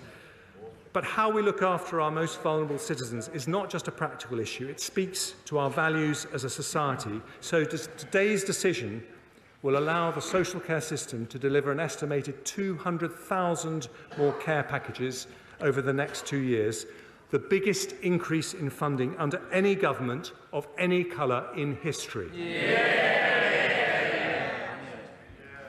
The NHS budget has been increased to record levels to deal with the pandemic. And today I'm asking the NHS to join all public services in tackling waste and inefficiency. We want Scandinavian quality alongside Singaporean efficiency, both better outcomes for citizens and better value for taxpayers. That does not mean asking people on the front line, often exhausted and burned out, to work harder, which would not be possible or fair. But it does mean asking challenging questions about how to reform all our public services for the better. So with respect to the NHS, I've asked former Health Secretary and Chair of the Norfolk and Waveney Integrated Care System, Patricia Hewitt, to help me and the Health Secretary achieve that by advising us on how to make sure the new integrated care boards, the local NHS bodies, operate efficiently and with appropriate autonomy and accountability. I've also had discussions with NHS England about the inflationary pressures on their budget. I recognise that efficiency savings alone will not be enough to deliver the services we all need.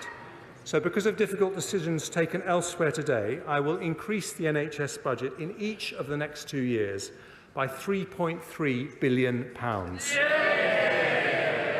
The Chief Executive of the NHS, Amanda Pritchard, has said that this should provide sufficient funding for the NHS to fulfil its key priorities. She said it shows the government is serious about its commitment to prioritise our NHS. £3.3 billion for the NHS, £4.7 billion for social care, a record £8 billion package for our health and care system. That is a Conservative government putting the NHS first. And Mr. Speaker, the NHS and schools in Scotland, Wales and Northern Ireland face equivalent pressures. So the Barnett consequentials of today's decisions mean an extra £1.5 billion for the Scottish Government, £1.2 billion for the Welsh Government, £650 million for the Northern Ireland Executive. That is more resources for the schools and hospitals in our devolved nations next year, the year after, and every year thereafter. Mr. Speaker, our support for public services means that despite needing to find £55 billion in savings and tax rises, we are protecting the amount going into public services in real terms over the 5-year period. But if we're going to sustain our public services and avoid a doom loop of ever higher taxes and ever lower dynamism, we need economic growth. So I now turn, well, they've never been interested in growth, but we on this side of the House are.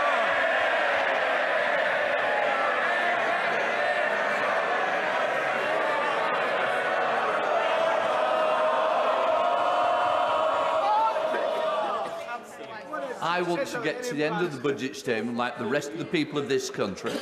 Chancellor of the Exchequer. Thank you, Mr. Speaker.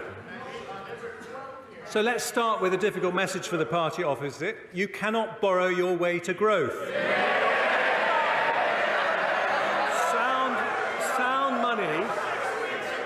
Sound money is the rock. Sound money is the rock upon which long-term prosperity rests. But it isn't enough on its own. Our plan is designed to build a high-wage, high-skill economy that leads to long-term prosperity. In his May's lecture, my right honourable friend the Prime Minister identified the keys to doing this: people, capital and ideas. Today's increase in the education budget demonstrates our commitment to people and skills. And I now outline 3 further growth priorities: energy, infrastructure and innovation. Cheap, low-carbon, reliable energy must sit at the heart of any modern economy. But Putin's weaponisation of international gas prices has helped drive the cost of our national energy consumption right up. This year we'll be spending an extra £150 billion on energy compared to pre-pandemic levels, equivalent to paying for an entire second NHS through our energy bills. In 2019, a third of global emissions came from energy supply. So unless we act radically to change our approach, we'll both bankrupt our economy and harm our planet. Over the long term, there's only one way to stop ourselves being at the mercy of international gas prices: energy independence combined with energy efficiency. Energy independence, so neither Putin nor anyone else can use energy to blackmail us, and energy efficiency to reduce demand and climate impact as much as possible. Now, Britain is a global leader in renewable energy. Last year, nearly 40% of our electricity came from offshore wind, solar and other renewables. Since 2010, our renewable energy production has grown faster than any other large country in Europe. But we need to go even further with a major acceleration of homegrown technologies like offshore wind, carbon capture and storage, and above all, nuclear. This will deliver new jobs, industries and export opportunities and secure the clean, affordable energy we need to power our future economy and reach net zero. So today I can announce the government will proceed with a new nuclear power plant at Sizewell C. Subject to final government approvals, the contracts for the initial investment will be signed with relevant parties, including EDF, in the coming weeks. This will create 10,000 highly skilled jobs and provide reliable, low-carbon power to the equivalent of 6 million homes for 50 years. Our £700 million investment is the first state backing for a nuclear project in over 30 years and represents the biggest step in our journey to energy independence. But, Mr. Speaker, energy efficiency is just as important. So today we set our country a new national ambition. By 2030, we want to reduce energy consumption from buildings and industry by 15%. Reducing demand by this much means, in today's prices, a £28 billion saving from our national energy bill, or £450 off the average household bill. This must be a shared mission, with families and businesses playing their part. But so will the government play our part. In this Parliament, we're already planning to invest in energy efficiency a total of £6.6 billion. Today I'm announcing new funding from 2025 of a further £6 billion, doubling our annual investment to deliver this new national ambition. Our commitment to the British people is over time to remove the single biggest driver of inflation and volatility facing British businesses and consumers. So my right honourable friend, the Business and Energy Secretary, will publish further details on our energy independence plans and launch a new energy efficiency task force shortly. Mr. Speaker, if a modern economy needs secure, clean and affordable energy, it also needs good roads, rail, broadband and 5G infrastructure. Such connections matter because they allow wealth and opportunity to spread to every corner of the country. And that is why infrastructure is our second growth priority.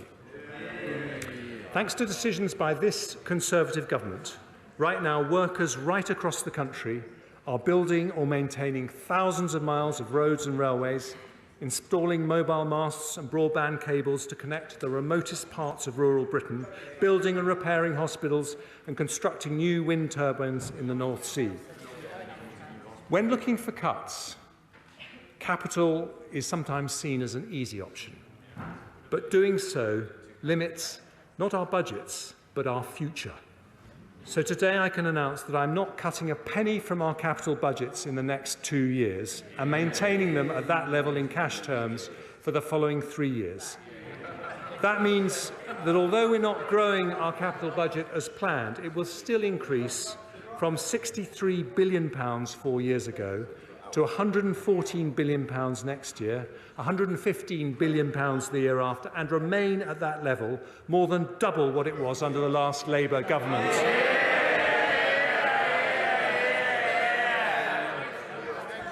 Smart countries build on their long-term commitments rather than discard them. So today I confirm that because of this decision, alongside Sizewell C, we will deliver the core Northern Powerhouse Rail, HS2 to Manchester, and East West Rail, and the new hospitals programme, and gigabit broadband rollout. All these and more will be funded as promised, with over £600 billion of investment over the next 5 years to connect our country and grow our economy. Our National Conservative mission is to level up economic opportunity across the country. And that too needs investment in infrastructure. So I will also proceed with round 2 of the Levelling Up Fund, at least matching the £1.7 billion value of round 1. We'll also drive growth across the UK by working with the Scottish Government on the feasibility study for the A75, supporting the Advanced Technology Research Centre in Wales and funding a trade and investment event in Northern Ireland next year. But to unlock growth right across the country, we need to make it easier for local leaders to make things happen without banging on a Whitehall door. Our brilliant mayors, like Andy Street and Ben Houchin, have shown the power of civic entrepreneurship. We need more of this inspirational local leadership. So today I can announce a new devolution deal that will bring an elected mayor to Suffolk and deals to bring mayors to Cornwall, Norfolk and an area in the North East to follow shortly. We're also making progress towards trailblazer devolution deals with the Greater Manchester Combined Authority and West Midlands Combined Authority, and soon over half of England will be covered by devolution deals. Taken together, that £600 billion investment in our future growth represents the largest investment in public works for 40 years. So our children and grandchildren can be confident that this Conservative government is investing in their future. Yeah. Energy and infrastructure. And now our third growth priority, innovation. Mr. Speaker, we have a national genius for innovation. Britain is the land of Newton, Darwin, Fleming, Faraday, Franklin, Gilbert and Berners-Lee, the home of 3 of the world's top 10 universities, the country with the largest life science and technology sectors in Europe. Thanks to successive Conservative governments, we remain a science superpower. And I salute the work of the former Chancellor George Osborne, my right honourable friend from Tunbridge Wells, and my honourable friend the Science Minister and member for Mid Norfolk, for laying the vital foundations to make this possible. 21st century economies will be defined by new developments in artificial intelligence, quantum technologies and robotics. But we need to be better at turning world-class innovation into world-class companies. So as a former entrepreneur, I had to get that in somewhere, I want to combine our technology and science brilliance with our formidable financial services to turn Britain into the world's next Silicon Valley. Yeah. We learned from the success of Nigel Lawson's Big Bang in 1986 that smart regulatory reform can spur investment from all over the world. So today, using our Brexit freedoms, I confirm the next steps in our supply-side transformation. By the end of next year, we will decide and announce changes to EU regulations in our 5 growth industries: digital, life sciences, green industries, financial services and advanced manufacturing. And I've asked the Chief Scientific Officer, Sir Patrick Vallance, who did such a brilliant job in the pandemic, to lead our work on how to do this. The second lesson of Nigel Lawson's Big Bang is the most important driver of global success is not tax subsidies, but competition. So we will legislate to give the Digital Markets Unit new powers to challenge monopolies and increase the competitive pressure to innovate. To further spur competition, I've listened to requests from businesses, and today I'm removing import tariffs on over 100 goods used by UK businesses in their production processes, from car seat parts to bicycle frames. I'll also change our approach to investment zones, which will now focus on leveraging our research strengths by being centred on universities in left-behind areas to help build clusters for our new growth industries. My right honourable friend, the Levelling Up Secretary, will work with mayors, devolved administrations and local partners to achieve this, with the first decisions announced ahead of the spring budget. I've heard some speculation that we might cut the research and development budget today, but I believe that would be a profound mistake. In our 2017 manifesto, we announced a target to invest 2.4% of our GDP in R&D, and the latest ONS data suggests the UK is close to meeting that target. I want to go further, so today I protect our entire research budget and confirm that we'll increase public funding for R&E to £20 billion by 24-25, as part of our mission to make the United Kingdom a science superpower. And finally, Nigel Lawson's Big Bang inspires us today, but nearly 40 years on, we must stay true to its mission to make the UK the world's most innovative and competitive global financial centre. So to further support investment across our economy, I also announced that we're publishing our decision on Solvency II, which will unlock tens of billions of pounds of investment for our growth-enhancing industries. 3 priorities for growth: energy security, investment in infrastructure, and a plan to turn the United Kingdom into the world's next Silicon Valley, transforming British intellectual genius into British commercial success. But alongside British genius, we must remember another great national quality: British compassion. So this final part of our plan protects the most vulnerable, and it's to that I now turn. Mr. Speaker, strong public finances aren't just to make accountants happy. It's because we took difficult decisions in 2010 that we could afford record funding increases for the NHS, the landmark furlough scheme, and now the energy price guarantee. Today, the discipline that we've shown means we can provide targeted support to help our most vulnerable citizens with the cost of living. One of the biggest worries for families is energy bills, and I pay tribute to my predecessor, the Right Honourable Member for Spelthorne, and the former Prime Minister, the Right Honourable Member for South West Norfolk, for their leadership in this area. This winter, we will stick with their plan to spend £55 billion to help households and businesses with their energy bills, one of the largest support plans in Europe. From April, we'll continue the energy price guarantee for a further 12 months at a higher level of £3,000 per year for the average household. With prices forecast to remain elevated throughout next year, this will mean an average of £500 support for every household in the country. At the same time, for the most vulnerable, we'll introduce additional cost of living payments next year of £900 to households on means-tested benefits, £300 to pensioner households, and £150 for individuals on disability benefit. We'll also provide an additional £1 billion of funding to enable a further 12-month extension to the Household Support Fund, helping local authorities to assist those who might otherwise fall through the cracks. And for those households who use alternative fuels, such as heating oil and LPG to heat their homes, I'm today doubling the amount of support from £100 to £200, which will be delivered as soon as possible this winter. And before the end of the year, we'll also bring forward a new targeted approach to support businesses from next April. But I want to go further to support people most exposed to high inflation. Around 4 million families live in the social rented sector, almost 1/5 of households in England.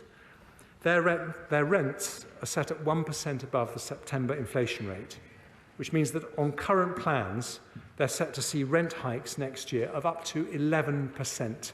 For many, that would just be unaffordable. So today I can announce that this government will cap the increase in social rents to a maximum of 7% in 23-24.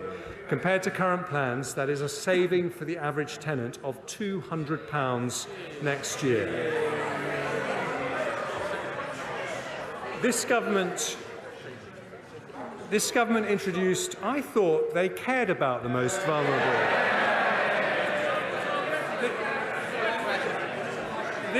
This government introduced the national living wage, which has been a giant step in eliminating low pay. So today, I'm accepting the recommendation of the Low Pay Commission to increase it next year by 9.7%. That means from April 23, the hourly rate will be £10.42, which represents an annual pay rise worth over £1,600 to a full-time worker. It's expected to benefit over 2 million of the lowest paid workers in our country and keeps us on track for our target to reach 2/3 of median earnings by 2024.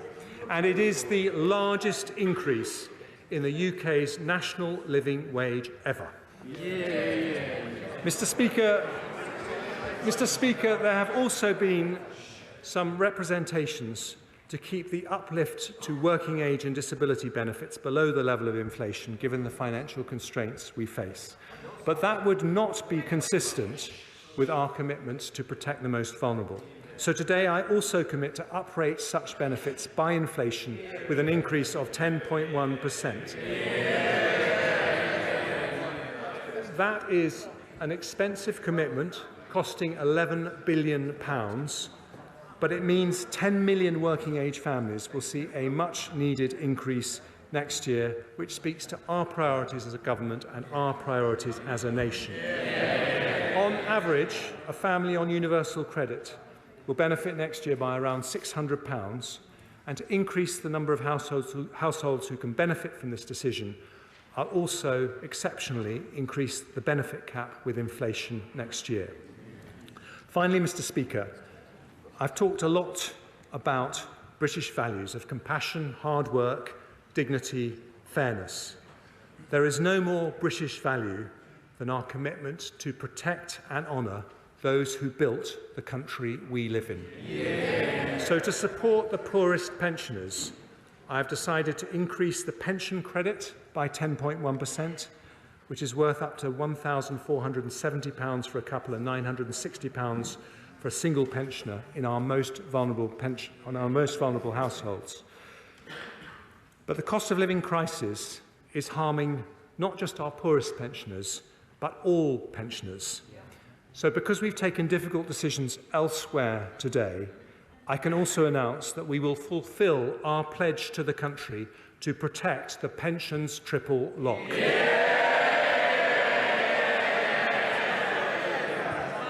In April, the state pension will increase in line with inflation, an £870 increase, which represents the biggest ever increase in the state pension. And to the millions of pensioners who will benefit from this measure, I say now and always, this government is on your side. Mr. Speaker, there is a global energy crisis, a global inflation crisis, and a global economic crisis. But the British people are tough, inventive, and resourceful. We have risen to bigger challenges before. We aren't immune to these headwinds, but with this plan for stability, growth, and public services, we will face into the storm. There may be a recession made in Russia, but there is a recovery made in Britain.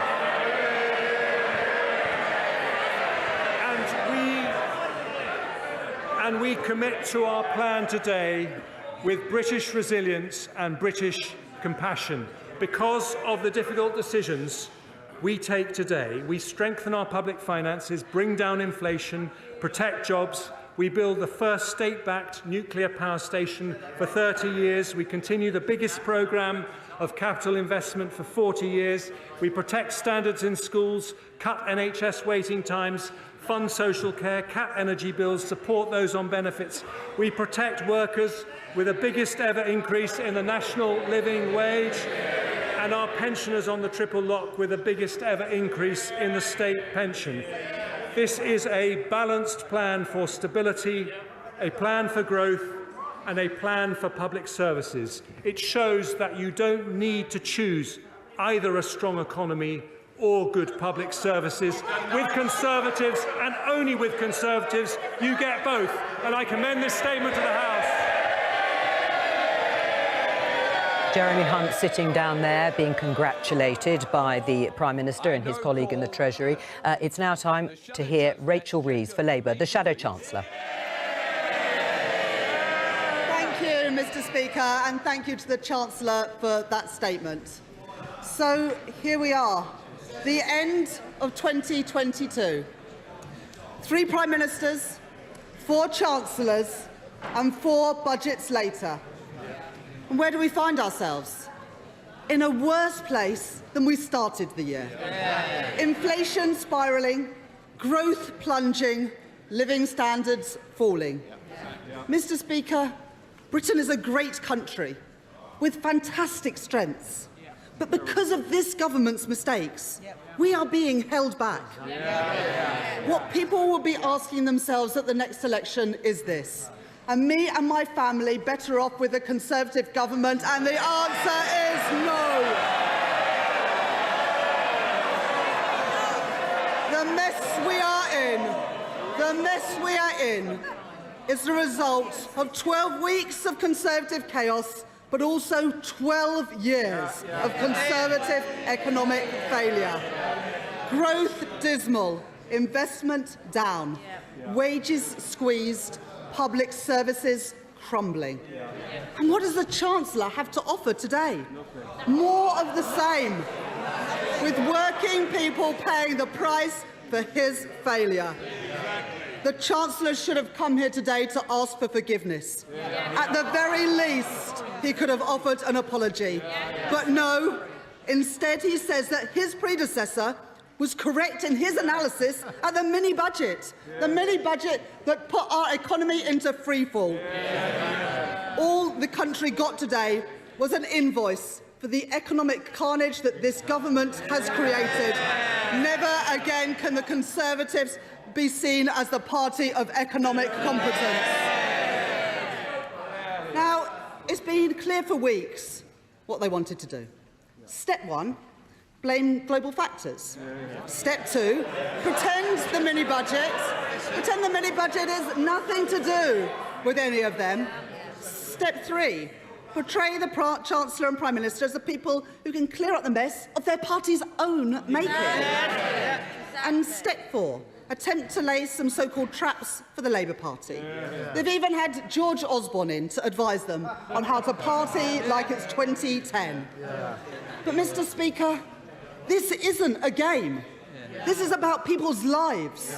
This is about people's livelihoods. It's about their ability to pay the mortgage, their ability to pay the rent, and the ability to pay the bills after 12 years of Conservative stagnation that has left our country so much worse off. It's about the fact that when the global storm hits, we are uniquely exposed because of the choices that the Conservatives have made. Now, Mr. Speaker, nobody doubts that the COVID pandemic and war in Ukraine have had profound implications, and the whole House is united in its condemnation of Russia's aggression. But Britain's problems started before the COVID pandemic, and they started before Russia's illegal invasion of Ukraine. The UK has grown by an average of 1.4% a year under the Conservatives, compared to 2.1% a year in the Labour years before that. We are the only G7 economy that is still poorer than before the pandemic. As the Governor of the Bank of England told the Treasury Select Committee yesterday, the US has grown by 4.2% since the pandemic. The GDP of Eurozone countries is 2.1% higher. And yet the UK is 0.7% smaller than at the start of the pandemic. We aren't recovering. We are heading into recession, as the OBR has confirmed today. Now, the Governor described these differences as dramatic and as stark. How does the Chancellor describe them? And how does he explain them? This is the price of a decade of Tory choices and economic failure, and it is set to continue, with the IMF forecasting that out of the 38 most industrialised economies, the UK will have the slowest growth of any of them in the next 2 years. Now, the Chancellor is saying today that he will be honest. So let's be honest. No one was talking about cuts to public spending 2 months ago, and no other advanced economy is cutting spending or increasing taxes on working people as they head into recession. This government has forced our economy into a doom loop, where low growth leads to higher taxes, lower investment and squeezed wages, with a running down of public services, all of which hits economic growth again. And instead of learning from the mistakes of the last decade, they're simply repeating them. We need to break free from this vicious cycle of stagnation with fairer choices and a proper plan for economic growth. Now, the Chancellor and Prime Minister are trying to convince us that Britain faces problems that are nothing to do with them, that the mini-budget, which imposed a Tory mortgage premium, put pensions in peril and trashed our reputation around the world, was all just a bad dream. It's their Bobby Ewing strategy. Downing Street as Dallas. Old cast members return as if nothing had happened, with tangled plot lines to keep the audience. But the truth is, it has lost all credibility. And everyone knows it is long past time that this series was cancelled. And the problem for the British people is this. This is not a dream. This is the everyday nightmare of Tory Britain. Mr. Speaker, the Conservatives would have us believe that they are not responsible for the last 12 years of failure. In doing so, they take the British people for fools. Millions are already worried sick about how to make ends meet and are now facing the added stress of higher mortgage payments. The prospect of home ownership becoming more and more remote, and rents going through the roof. What does this mean? Family holidays cancelled, savings depleted, hopes for the future replaced by sleepless nights. And all of this on top of the fact that the average worker is earning less today than when the Tories came to power 12 years ago. The government has presided over the biggest wage squeeze in centuries. This was a crisis made in Downing Street, and it is ordinary working people who are paying the price. Now, Mr. Speaker, as I was coming into Westminster today, I read a timely warning from the police about pickpockets in the area. They warn, you may have an idea of what a pickpocket looks like, but they're far less likely to stand out in a crowd than you think. They may work in teams to try and distract the target. And one of their tactics is where a thief will appear to be over-friendly while pickpocketing you. Now, I must report that in the last hour, the Conservatives have picked the pockets of purses and wallets of the entire country as the Chancellor has deployed a raft of stealth taxes, taking billions of pounds from ordinary working people. A Conservative double whammy that sees frozen tax thresholds and double-digit inflation erode the real value of people's wages. Just one of those freezes in the personal allowance will cost an average earner more than £600, make it even harder to make ends meet. At the same time, the government is forcing local councils to put up council tax. Now, the Chancellor seems to have confirmed today a council tax bombshell worth £100 for a typical Band D property, taking their council tax above £2,000 for the first time. Local people, including those with Conservative councils, will be forced to pay more because of the destruction that the Conservatives have wreaked on our economy. And this at a time when councils are already in dire straits because of cuts by Conservative governments.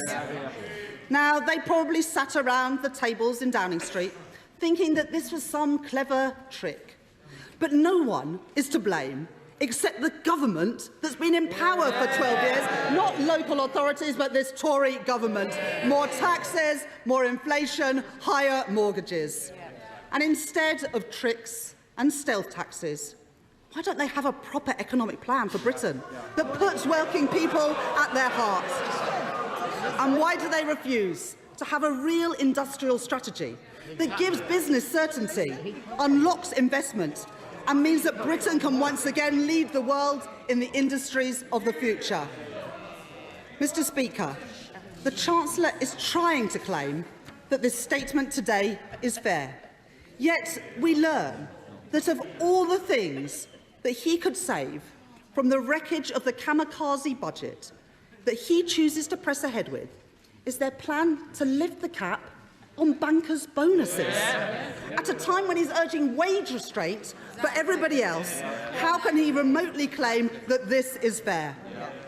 And after weeks of will he, won't he, we learn today that the Chancellor won't, after all, be clapping down on non-doms. Tax-free income for millionaires, while millions face frozen tax allowances and council tax highs. How can he possibly claim that this is fair? He refuses to act, and I wonder why. Maybe that was the only policy that he can't get signed off by number 10 Downing Street.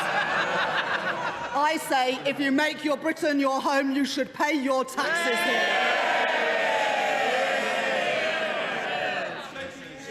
And what about the private equity managers earning millions who benefit from a tax break on their bonuses, which mean that they pay far less tax as a proportion of their incomes than ordinary hard-working people?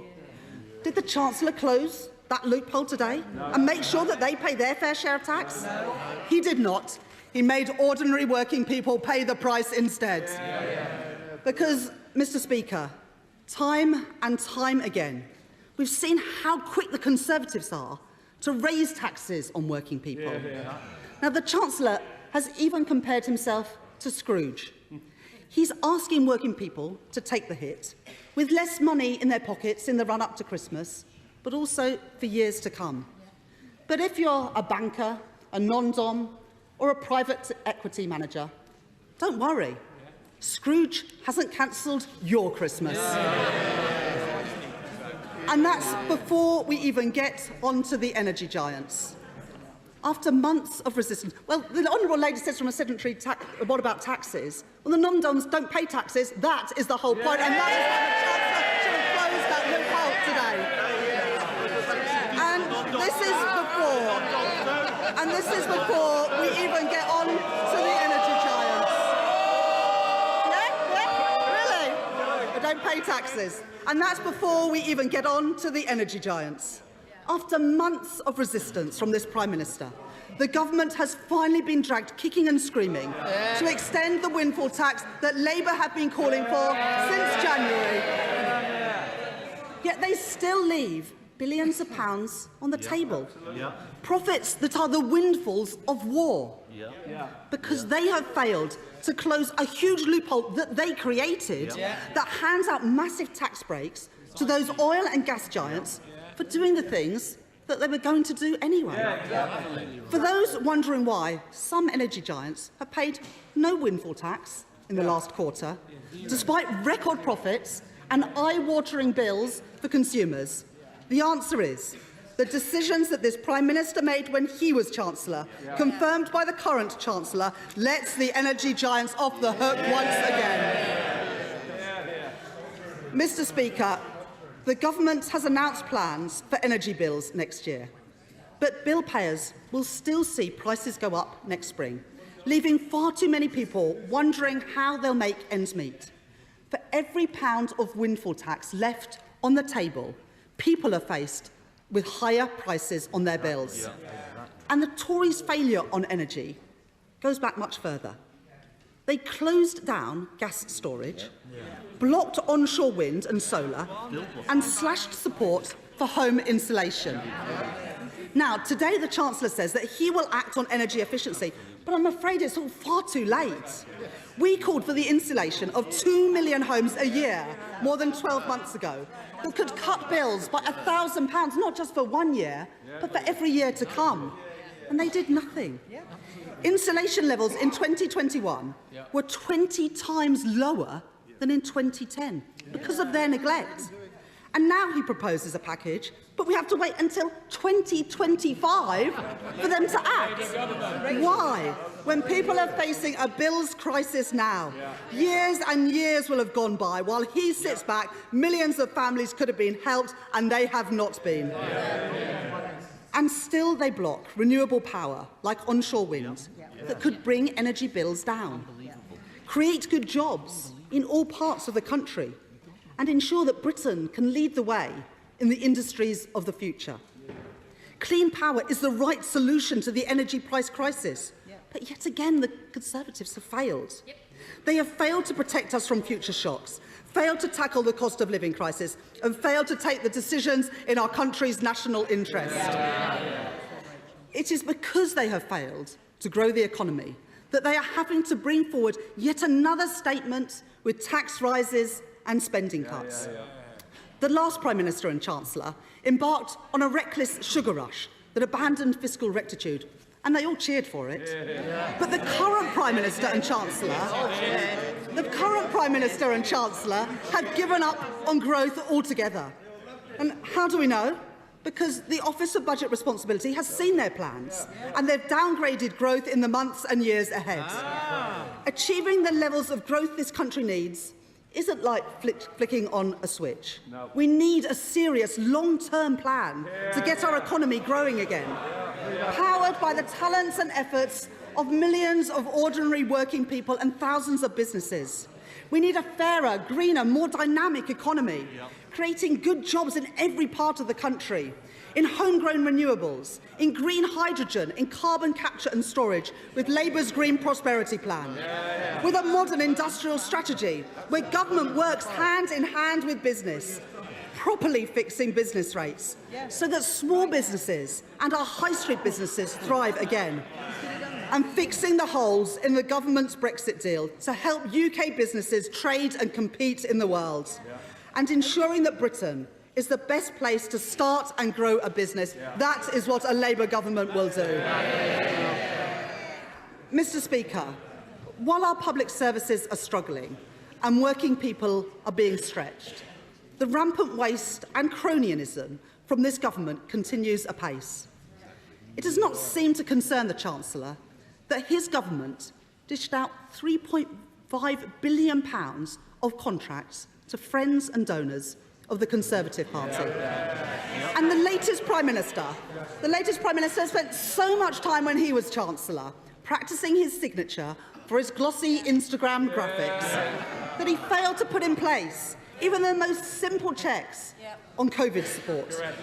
That is why the former Treasury Minister, Lord Agnew, described the current Prime Minister's fraud failures as schoolboy errors. The Prime Minister left the doors to the vaults wide open to organised criminals and drugs gangs. They helped themselves to £6.7 billion of taxpayers' money, money that the government is failing to retrieve. And last month it was slipped out that the Taxpayer Protection Task Force set up to get this money back is being wound down. The government's just given up, and the Conservatives are turning yet again to our crucial public services to make up the money. Mr. Speaker, the fraudsters may think that they have got away with it, but a Labour government will hunt them down for everything that they have taken from the taxpayer. The country is sick of being ripped off by the Tories. We want our money back. Because of Tory failure, our crumbling public services are set to suffer even more. Ordinary people lose yet again. Never before have people paid so much in tax and yet got so little in return. At the weekend, the Chancellor admitted that the NHS was already on the brink of collapse. With 7 million people on NHS waiting lists, how much longer will that list get? 3 in 10 people are leaving education without GCSE English and maths. What will this do to our society and our future economy? And why do the Tories have an ideological objection to putting VAT on school fees, which the Chancellor himself admits will raise £1.7 billion? By their actions, it is clear the government does not value our public services or the contribution of those working in them. And what do we hear today? Reviews on schools and the NHS workforce, on social care and on waste. But what we need is action. The time for delivery is now, not time for more reviews. And now we hear from the Chancellor, who had previously said that one of his biggest regrets as Health Secretary was failing to fix social care. And today he has further delayed the government's much-promised social care cap. This is yet another broken promise after 12 years of Tory failure on social care. The Tories have trashed our public services, and the statement today is proof that they are doing nothing to turn that around. Mr. Speaker, the Conservatives have crashed our economy, given up on growth, and sent inflation through the roof. And as usual, it is ordinary working people who are paying the price. It is a familiar tune. Every mortgage they raise, every cut they make, every tax they hike, the Conservatives are costing you. And what have we heard today? Yet more excuses and unfair choices. They have failed to tackle the cost of living crisis. They have failed to show how they will fix our public services. They have failed to show how they will deliver growth. And they have no plan for the future of our country.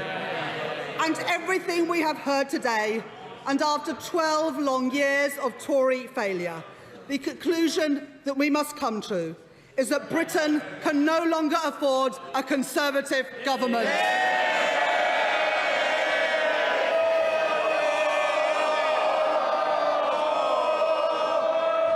Right. Let me start with the chair of the Select Committee. And that brings us to the end of both Jeremy Hunt, the Chancellor's statement, the autumn statement, and the response by the Shadow Chancellor, Rachel Reeves. Well, there is an awful lot to unpack there. Perhaps one of the most startling sentences came early on in Jeremy Hunt's statement. Britain is in recession. He said the economy will shrink by 1.4% next year, then growth of 1.3% in 2024, 2.6% in 2025. As we know, the headline figure of inflation is at 11.1%. Jeremy Hunt said that the Office for Budget Responsibility agreed that global factors were the primary cause of that high level of inflation, whereas Labour, Rachel Reeves, was very keen to root it into what she called the kamikaze budget of Liz Truss, the former Conservative Prime Minister, and her Chancellor, Kwasi Kwarteng. They did confirm that pensions will rise by inflation by over 10%, and the same with benefits. That uprating will cost, Jeremy Hunt said, £11 billion a year. Freezing of tax allowances and thresholds, many of them until 2028. But there was a somewhat surprising announcement of an increase in education spending. Jeremy Hunt said a commitment to schools of £2.3 billion a year and £3.3 billion a year for the NHS. Let me just take you through those main measures. Tax thresholds frozen.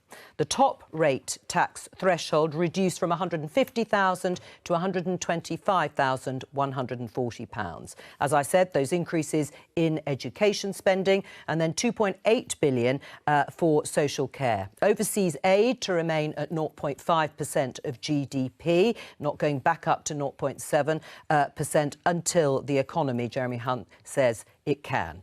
Stamp duty holiday ends March 2025. That was another measure of Liz Truss. It's going then. Sizewell C nuclear plant to go ahead. Extra spending for devolved governments and departmental spending to rise by 1% after 2025. Many decisions being delayed until 2025 because, of course, we may well have had an election. Energy price cap increases to £3,000 from April. This is the energy price guarantee. The average bill, around £2,500, will rise to £3,000. We'll talk about the extra and continued help in a moment. As I said, the pensions triple lot protected. Northern Powerhouse Rail and HS2 to go ahead. National living wage to rise to £10.42 from April. And as I said, benefits to rise in line with inflation, and social rents capped at 7% in 2023 to 24. As I said, there is an awful lot to digest. We have our experts here with us, and in a moment we are going to talk to the Chief Secretary to the Treasury, John Glenn, who has just rushed over from Parliament to join us. But Vicky, first of all, your impressions of the budget. First of all, how politically palatable it will be and whether it is balanced in the way Jeremy Hunt said. Look, I think Conservative MPs, having heard that there was this very difficult news coming and knowing what the circumstances were, they feel that the only chance electorally that Conservatives have at the next election is if voters think that this is fair, that the distribution of the pain is fair. And that's why the first thing, and really the only tax change that the Chancellor went into in detail, was that the very wealthy will pay, more people will pay that top rate of tax. That was very, very deliberate.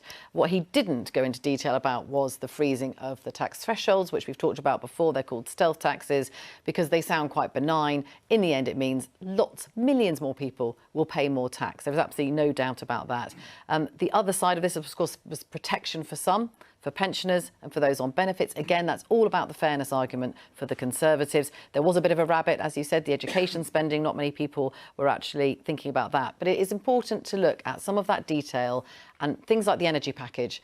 Yes, there will be a cap for the average household, £3,000 a year on your energy bill, but lots of people will no longer be getting that £400 rebate. So they're going to be paying higher bills without the help. There are going to be millions of people looking at the graphs that the BBC do and everyone else, and knowing that they are going to be hundreds of pounds a year worse off. And the question for Labour, which of these measures will they oppose, if any? We didn't get any sense of that today from Faisal. Kind of two budgets in one. There's a budget for after the election, after the spending review, I think the government would say. And that is the consolidation, that's the grim, that's the £55 billion, 2% of GDP. It's the down payment to the markets on credibility. For the future, opposition would argue, well, you've left the problem to us. But before that, far more support, both in terms of government spending and in terms of energy spending. Actually, net giveaway, small giveaway, that's excluding the energy package, next year in terms of supporting the economy. And that's because, as we were saying, the government wants to earn its credibility spurs back with the market so that interest rates are lower, but it's worried about this recession, doesn't want to prolong it, and so there's extra money out there. And it's quite the list. Tax, GDP, it caused a lot of problems for Rishi Sunak when it went up to 70-year high. It's now at the highest level since the Second World War, 37.5%. So it's even higher than the level that caused Mr Sunak all the problems as Chancellor. Briefly, Simon? Windfall taxes yielding £55 billion over the next 5 years. That's a big number. They went after the low-carbon electricity generators, that's nuclear and some older wind projects. That's £4 billion. They think they're going to get 14 billion in total next year, 55 over the period. And also, I'm looking at the financial markets now. They think they're pretty calm, barely moved, so they don't mind what they've heard. I think some of that is to do with the fact that because energy costs have come down, what was going to cost 60 billion, which was the energy support up to the end of March, is now estimated to cost 43 billion.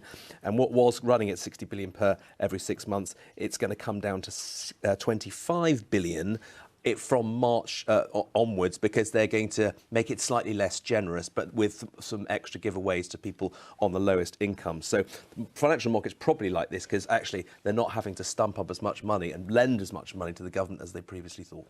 John Glenn, welcome to the studio. He's sitting there patiently, Chief Secretary to the Treasury.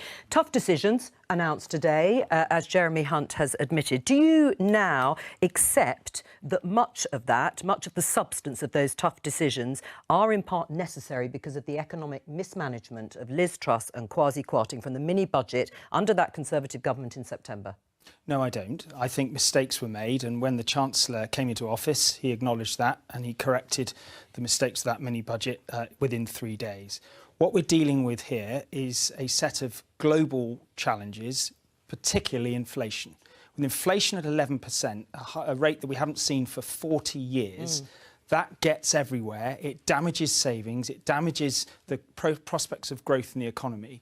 And what we need is stability. We need to get back to growth, and we need to protect those. But do you accept, John, people are already struggling and suffering more with higher taxes? We now know they're going to be even higher than people thought. Higher mortgage payments because of those mistakes and the economic mismanagement of a Conservative government. Well, I think we need to look at the global context. Well, I know you'd like to look at the global context, but hang on. You have to admit that as a result... but you actually said it wasn't as a result of the mini-budget, but the higher taxes and higher mortgage payments that people are struggling with right now are as a direct consequence, aren't they, of that mini-budget? No, and that's not what the OBR says. What the OBR says is that the measures we've taken today will reduce the duration and the depth of that recession. What we've put together today is a package of measures that protect our public services and support the most vulnerable in our society, but also, as has been said, gives the markets reassurance that we have got stability in our public finances. Yeah, markets that were in turmoil as a result of that mini-budget. I mean, Rishi Sunak said that his mandate, his legitimacy as Prime Minister comes from the last general election, from that mandate, the Conservative Party's manifesto in 2019. And that manifesto repeatedly promised to deliver a low-tax economy in order to protect the incomes of hard-working families. Where is your mandate for all these tax rises that have just been announced by Jeremy Hunt? When we had the general election, we didn't anticipate 4 months later we'd have to shut down the economy overnight because of COVID. Yeah, but Rishi Sunak has said he still said as Prime Minister that would be his mandate. Finish, please? Yeah. Then subsequently, when we came out of that and borrowed tens of billions, we then had a disruption to the supply of energy, which has largely caused the inflation of unprecedented levels in the last 40 years. Those two factors drive us to different considerations that clearly we couldn't have anticipated when we came into office. So, of course we want, and Conservatives believes in lower taxes, but we've also got to recognise that inflation is the primary concern that we've got to deal with in the short term. Right, and you are talking, rightly, historically, that 2019 now is a very long time ago. But let's just have a listen and a look at what Rishi Sunak himself promised not that long ago, back in August, in fact, when he was running to be Prime Minister. I am going to cut taxes. And that's why today I set out a radical set of reforms to cut the basic rate of income tax by a fifth under my leadership. Because as Conservatives, we believe in hard work. I want to reward hard work and allow people to keep more of their hard-earned money. So under me, income taxes will fall, and they will fall at the fastest rate since Nigel Lawson and Margaret Thatcher. That was in August, John. Well, I think we can all understand that the impact of inflation and the energy impact in terms of household bills is phenomenal. And that's why the government have acted to give direct support to the most vulnerable. And actually, that needs to be paid for. We've realised that we cannot borrow for unrealistic levels. So we've got today a plan for stability, for growth, and that protection of public services and helping the most vulnerable, uprating benefits, uprating the holding to the triple lock and helping those who can't earn more money, who are pensioners, but actually also supporting people across the economy. Faisal Islam, Economics Editor. Chief Secretary, inflation was already 9% when Rishi Sunak made that promise, and it's now at 11% and may have peaked. So the difference isn't that much, and he promised to bring down income tax. It rather suggests that something that happened in between those moments was the causal factor for you having to go further, to give almost like a blood sacrifice to the markets. This 50 billion consolidation by 27-28 is a single G7 country announcing kind of emergency budget level consolidation like that. Well, I think the Chancellor's been very transparent that this hasn't been a set of easy decisions. There has been spread over difficult tax decisions, which he set out for businesses and for individuals, as well as spending considerations. But what he's also... Your case is that it's all global. This rather suggests if no other G7 country is having to do this, that it's not global. It's domestic. It's only the UK is having to take 2% out of the economy or announce that for the future whilst we're in recession. The intensification of the pressures on household bills, driven by inflation and driven by the increase in the cost of energy, which is direct result of what Putin's done in Ukraine. He's already done that. That invasion happened in February. The impact on the markets was not clear. And when I worked for Rishi Sunak when he was Chancellor, we brought in a number of interventions that moved with the understanding of the stress it would bring to the economy. This is a practical response to the situation we find ourselves in. Vicky? Lots of people watching this will think that you or somebody should apologise for what's happened. But it sounds to me, and it sounded from what Jeremy Hunt was saying, that actually you as a Conservative government are taking no responsibility whatsoever for any of this. Is that the case? I don't think that's what's been said. The Prime Minister and the Chancellor both said very clearly when they came into office just 4 weeks ago, that they regretted very much what happened. But our job now as government ministers is to put this right, to bring stability, set the conditions for growth, but also recognise that we have an obligation and a duty to look after the most vulnerable in our society compassionately, and that's what the measures today set out. The windfall tax is doing a lot of the heavy lifting here. something that the previous Prime Minister said that they weren't ideologically not in favour of windfall taxes. You've basically just taken Labour Party policy and replicated it. No, I don't accept that, but come on. Well, it's true, isn't it? I mean, if anything, you've got a little bit further than Labour would have done in the first instance. But what people in business tell me is that if your ultimate aim is to bring debt as a percentage of GDP down over the period, then don't forget about the growth bit. And what there isn't in here is much, anything to stop businesses hibernating this winter and beyond. There are no additional tax incentives to invest. The super deduction runs out in March next year with no replacement for it. You've given up on growth. Well, I don't think that's true either. I mean, if I just address the tax on energy companies, what we're always keen to do is preserve the imperative of investment beyond the cycle. Now, wide cycles in energy companies, I think we do that. And we brought in the electricity generators as well because they're enjoying profits that are extreme and beyond anything that can be related to that cycle. We've also protected the R&D budget. We've also protected small businesses in particular from business rate changes. We recognise that these are difficult challenges, but even with the corporation tax increase, 70% of businesses won't pay that increased rate of 25%. They'll stay on the 19%. Because they're not making any profit? Well, because they're making profits that are less than 50,000. But what we've tried to do is say, well, where are we globally? That 25% rate on corporation tax, for example, is competitive, the most competitive in G7. So I'm not pretending that these are easy decisions, but it is a balanced package. I was the city minister for 4.5 years, and one thing I do know is that we need to have stability in the markets. You've acknowledged that the reaction to the statement by the Chancellor today has broadly welcomed it, and I think that that is what the country needs, is a degree of stability at this time. You say it's a balanced budget. I just want to return to the issue of the tax rises and the manifesto commitments that were made by the Conservative government in 2019. Yesterday at Prime Minister's Questions, the Conservative MP Esther McVey said that she wouldn't agree to higher taxes. She implied that if the Tories aren't about lower taxation, then what is the point? She used HS2 as an example. What would you say to her and colleagues who agree with her? Well, I'm very sympathetic to the instinct for lower taxes. But what I have got to say to her is that we are going through a set of challenges to the economy that have resulted in an inflation rate which is hurting many people very badly, particularly the most vulnerable. And as the government of the day, we've got to take steps to look after those people. We've done that with the uprating of benefits. We've done that with special payments for this year and next year. That costs quite a lot of money. And in order to pay for that, we've got to get that balance right between borrowing and tax. Isn't the reality that you've kicked the toughest decisions to after the next election and on current polling to the opposition, to the Labour Party? Our primary focus has to be, obviously, the next 2 years and dealing with the immediate pressure of record inflation rates.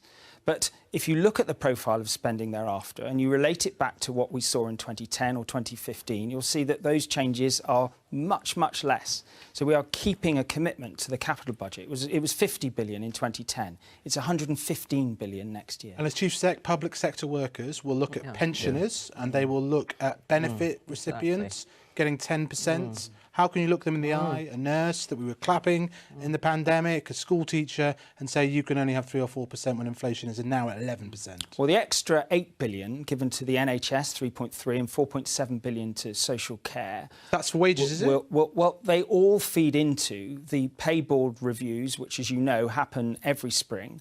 And obviously that takes account of lots of representations, and we have generally observed the outcomes of those pay review decisions. So this means higher wages for public sector workers? Well, as you know, You're the Chief Secretary, this is your remit. Yeah, but you also know that there is a deliberate process with each pay review body. There are inputs given by government, and obviously the total budgets of the NHS.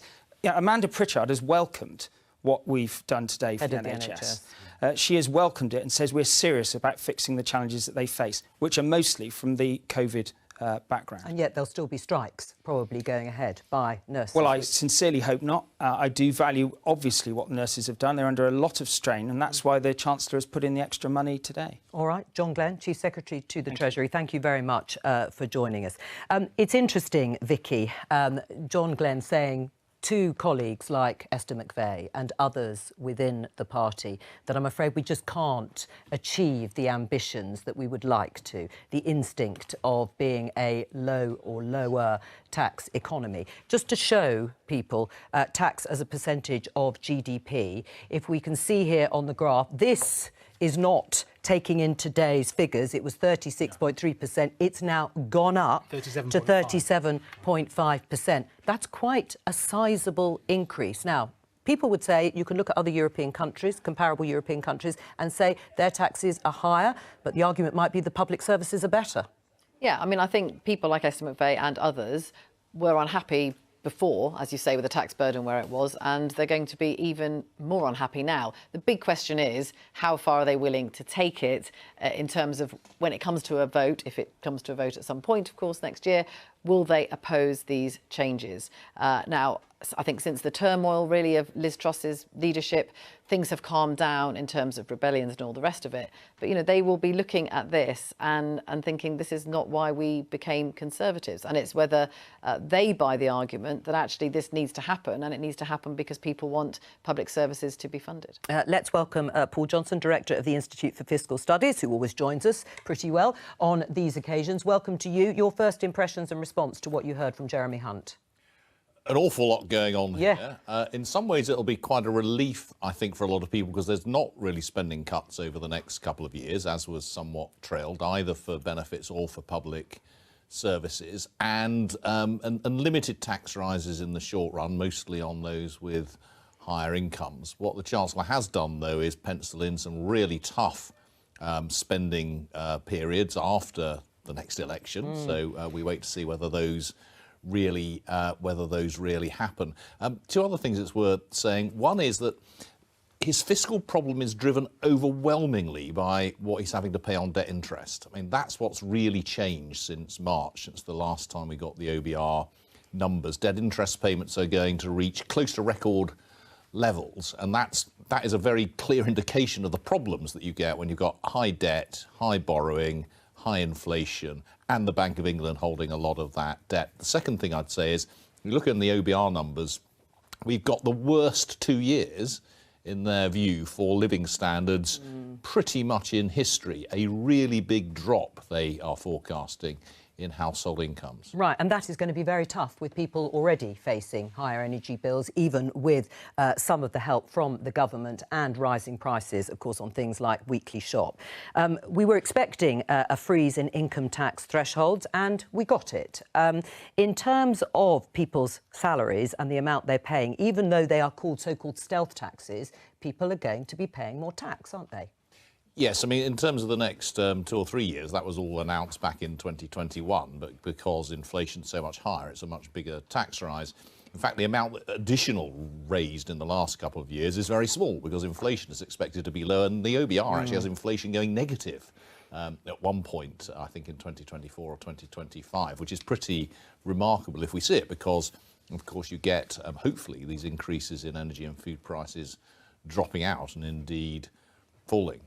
In terms of the public pressure, then, on services, you said that actually there aren't going to be the cuts that perhaps we might have expected in the next 2 years, but inflation is still running high. There are already ongoing squeezes on frontline services, even if this extra cash is going into education and health. Some departments are going to really struggle, though, over the next few years. Yeah, and the big struggle is going to be, as you were just discussing, on wages. I mean, all of these assumptions on spending was set a bit more than a year ago, when we expected inflation to be, 3, maybe 4%, and to give public sector workers anything close to wages that match inflation is going to be really hard, knocking on for impossible, within the kinds of budgets that have been set. So I think that it remains the case, the hardest set of decisions this government's going to have to make over the next year are going to be on public sector pay. We've seen teachers and nurses and others balloting for strike action recently,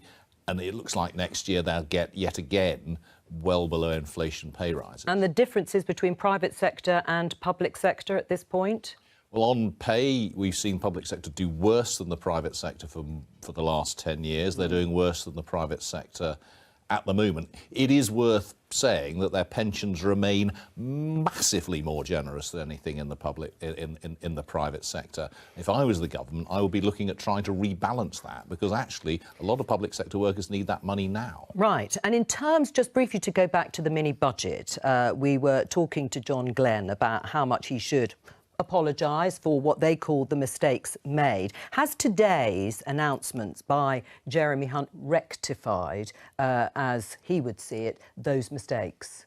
Well, of course, it's a few weeks ago now that Jeremy Hunt undid nearly everything that was in the mini budget. I was actually slightly disappointed to see that he today undid the stamp duty reduction, and that was the one good part of the entire mini budget, a relatively small tax cut, and one that was actually very much needed because it's a dreadful, damaging tax, stamp duty. I think what we got today was, so what we've had over the last couple of months since the mini budget has been a winding back from that, a very big difference in tone, actually not a very big tightening next year in the way that I think the Treasury the Chancellor was thinking about. They might think they're taking a little bit of a risk with the markets, but I think they're probably right in judging that this change in tone, the clear sense of a fiscal plan, will be enough to keep a cap on where interest rates are going. But as we see, so important for them. It is this big increase in interest rates, not just to do with the mini budget. That's what's driving nearly all of the problems they've got. So I'm just looking at the markets here, and they're beginning. The cost of borrowing for 10 years for the government is beginning to inch up, potentially because a lot of this is backloaded. And as you say, there was no, if you like, down payment before the election on fiscal rectitude. And it does seem also that, just going back to your point, Joe, that what traders were openly calling the moron premium of what happened in the Liz Truss budget, charmingly, has pretty much been eliminated, mostly, so that the markets are prepared to give a chance. But there are some. What struck me, Paul, was that there were some pretty heroic growth assumptions in the OBR forecast of 2.7% by the end. And I've just received a text from one business leader who says, off the record, I don't see that wafer-thin growth plan ever getting to 2.7% growth, and there's been nothing in labour market or investment incentives. Well, I think partly what the OBR is, the way their models work is that there's a sort of, there's a potential for growth in the economy, and because we've got such terrible growth, indeed recession, over the next year or two, there's space to grow after that. It's also really important to note that what is their growth based on over those years? Higher immigration, going along with lower productivity. So the growth is actually coming not from a big spurt in productivity, it's coming from a higher population, and actually they still have pretty miserable productivity numbers in there. Paul Johnson, thank you very much for joining us from the Institute for Fiscal Studies. I said that we would return to Gloucester, and we're going to do precisely that and join our reporter again, Adina Campbell, who's got people sitting with her there and reacting to what they've heard in that autumn statement. Adina. Yes, well, people here in Gloucester, like so many others right across the country, have been talking to us about how they've been dealing with bigger bills during such a tough economic time. This is the Eastgate Indoor Market in the heart of Gloucester city centre. And all day we've been hearing from business owners, shoppers, public sector workers, getting reaction to what was announced in that autumn statement a short time ago. Let's speak to Kim Redding. Now, you run a craft store just beside us here. Yes. From what you've seen in the budget, the announcements today, what do you make of them? Well, I mean, it's good that the minimum wage is going up, but then that's going to mean that everybody's still going to pay more national insurance, more tax. So I think long term, we won't be any better off. And it's been a tough time. And it's still very, very, very tough. I mean, every day is really, really hard work getting people to come in to spend money, because they're all really, really struggling to pay all the main heating bills and things. That's the key thing. They've got to pay their bills. And how are you managing? I'm lucky. I have a part-time job as well as doing this and a small pension, but I still struggle. And Ian, you're a postal worker. You're in touch with your local members. Obviously, you're going through strike action at the moment, and you're hearing so much from your members at the moment because there's still pressure on the public sector, isn't there? Yeah, definitely. And with mortgages still going sky high, and there didn't seem to be anything in the budget today that's going to help anyone who's earning a wage. There's nothing there that's going to make them feel any better about themselves. So we're still in the middle of a dispute with Royal Mail, who are still pushing the finger and still announcing that there's going to be 10,000 job losses over the next few months within Royal Mail. So the uncertainty is even worse for our members in the CWU. So today is not told us anything that's going to put a smile on our face. In fact, it's just another kick in the teeth as far as we can see. So as far as you're concerned, you haven't been encouraged by any of the announcements? Of course, it's good that some people's been given a little bit more money. We're not trying to take it away from anyone. We're trying to get what we deserve, and in a fair way. There's nothing wrong with the triple lock being guaranteed. I think that's a great thing. I think pensioners have paid in for such a long time. They should get their money. What we're asking for is some fairness. We're talking of CEOs who's taking millions and millions of pounds out of our industry every year, and going from a company that's earning £800 million a year to then saying they're losing £1 million a day within 6 months. There's something wrong here. There's something seriously wrong with the way the business is being managed, and we get imposed a 2% pay rise. And that's why we're out on strike, and we will be out on strike on Good Friday, and we will be out on strike on Cyber Monday as well, to put as much pressure as we can on for our CEO, Simon Thompson, to make a deal. We need a deal with the CWU, so we got the security going forward, especially since there's nothing in the budget for us either. Neil, let's come to you because you run a store here in this indoor market, an antiques and shoe store. Have you been encouraged? What do you make of the announcements today? I don't think he's done anything at all to help the economy.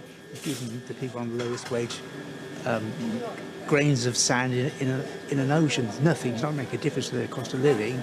It's totally disproportional. And it's totally a joke. Really? That's what I think. And they've done nothing to stimulate the economy or the diminishing work ethic in our population. What were you hoping to hear today? Something positive. And you've not got that? There's nothing. And how much longer do you think that you can? How much longer do you think that you could go on for? Just a few months at the best. Well, thank you all very much indeed. Well, the people here in Gloucester, they are going to be keeping a close eye on how these announcements could have an effect on their futures. But chances are they're going to see their budget squeezed and the way they actually continue to run their businesses squeezed even more so over the coming months. Thank you very much, Adina Campbell. They're sorry that the picture there froze a little bit throughout those interviews, but I think you could hear everything that was being said. Paul Johnson, Director of the Institute for Fiscal Studies, who was with us earlier, was referencing the fact that many of the decisions that were made by Jeremy Hunt, the Chancellor, today were driven by higher borrowing costs for the government. Let's just show you the borrowing forecasts now, because, of course, we have those figures. Remember, we didn't have the Office for Budget Responsibility, who are required to give these sorts of forecasts that they do a couple of times a year. But now you can see £177 billion this year and next, dropping to 140 billion, and then you can see the figures as you go through, £69.2 billion by 2027-28. What do you make of those figures, Faisal? Well, that chart is, I haven't done the numbers, it's hundreds of billions more than the previous March 2020. Just as a little bit of a addendum, it's staggering to imagine what that would have been were it not for the reversals. And to think, as we revealed, that the OBR gave some numbers to the previous Chancellor on their first day in office, and I can't see how it would have been much different, and they carried on pursuing that policy. That is quite something.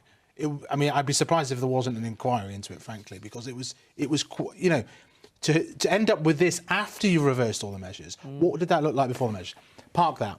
Interest rate costs, as Paul Johnson just said, £120 billion. Now, that's getting on, not quite, to the NHS budgets, way above the schools budget this year, and it stays around £100 billion, more or less, for the entire period, the interest rate cost. I mean, that is huge, and that's exactly what Paul Johnson was referring. Another little nugget, which I think is quite interesting, we talked about the threshold increases. Now, the OBR say that as a result of this freeze in the threshold, ordinarily you'd expect that to go up with inflation. We're going to get 3 million more people joining the tax system, and on top of that, 2.6 million more higher rate taxpayers. And so I think that takes it to about 8 million higher rate taxpayers. 1990 there was 1.7 million, and it's something like a quarter of taxpayers will be higher rate taxpayers. And so that's really quite a significant change. Will they lose their child benefit, which is the current policy? But it is taking a lot more people into higher rates of who tax. won't consider themselves rich, even though they're above average. Let's welcome Pat McFadden, Shadow Chief Secretary to the Treasury for the Labour Party. Pat, you will have heard Jeremy Hunt say that the Office for Budget Responsibility blames the high rates of inflation mainly on global headwinds. Do you agree with that, that it is down to the war in Ukraine that has led to higher energy prices in the main, not entirely, and that has led to the very high rate of inflation? There are definitely global factors, right. And no one's disputing that. But there are two other very important things that led to today's statement. The first and most obvious, of course, was the mini-budget. It crashed the economy. We did that with John Glenn. Mortgage rates rising and so on. But the other is Britain's longer-term poor growth performance. We are the only G7 country not to recover our economic position from COVID. So it's not just about the 12 weeks since or however many it is, since the mini-budget. It's about a much longer pattern of years of anemic growth. So, of course, there are international factors, Putin's invasion of Ukraine and the impact that's had on energy prices and inflation and so on. But this country's been more exposed to the global factors because of those other two things. Which part of the budget, or the autumn statement, I should say, did you not really agree with? Because you agree with uprating pensions and uprating benefits, with prices at 10.1%. You agree with the energy price guarantee intervention. You initially said it should only go to April. Well, it is actually going to be extended much further, and there'll be targeted help for the poorest. There's extra cash going to education and to the NHS, all of which you agree with. And windfall taxes. And windfall taxes. Well, as Simon says, some of these things we suggest. Absolutely. So you agree with all of this? In the teeth of government opposition. Look, these things, he spoke for an hour.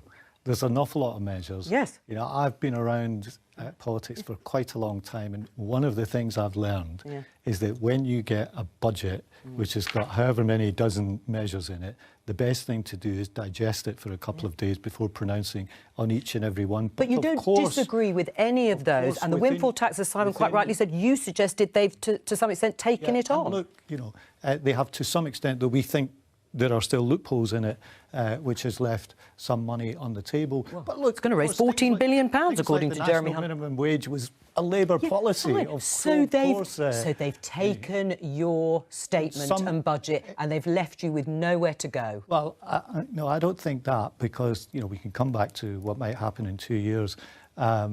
But in some instances, they have picked up policies in the 180-degree turn that they've tried to institute since September. But what they can't get away from, and this is an important point, is just pretending that the Liz Truss quasi-quartine budget was a sort of bad dream, because they can't escape from the anemic growth position, which means that this country is having an emergency budget like this. But a lot of our competitors. But you didn't, at the time of the mini-budget, oppose that much of it. Rishi Sunak did. I mean, that's the irony, isn't it? Rishi Sunak, who's now Prime Minister, during the leadership contest, he stood up and said very clearly that the measures that Liz Truss was outlining, the tax cuts, were immoral, that they would wreck the economy. Labour was quiet. In fact, Labour agreed with much of that. But it's true, you did not stand up in the way Rishi Sunak did. Wait a minute. I recall doing lots of interviews the day that budget took place, talking about the huge risk that... But I'm talking about during the actual contest, when we knew what they were going to, what she was going to do. With the public finances. We said it was a huge risk with the public finances, and we were right about that. Right. I mean, it's difficult for people to think, what would Labour do now so radically differently? Even when you digest all of the measures, and I grant you, there are an awful lot of them, but whether it's on the tax side, you'd agree broadly that the wealthiest should pay more, and they are going to be paying more. Well, you would agree that targeted help would come through, and that pensioners and people on benefits will be helped the most. So in principle, There's nothing to choose between you. But they still haven't done non-DOMs, a gaping hole in this that we've been How much does urging that on raise, for Pat months. McFadden? We can come back to how much it raises. Right. They haven't done private equity managers who in some ways are paying, as a proportion of their income, less tax than the people who probably come in and work in the canteen. As I said, there's loopholes in the windfall tax. There are different choices to be made. But They wouldn't call it a loophole. They would say the fact that you can offset investment against the fact of what you pay, that is not a loophole. They would call that a deliberate feature because they want people to invest more in the UK over the next couple of years. This has left some of the biggest oil companies in the world paying nothing.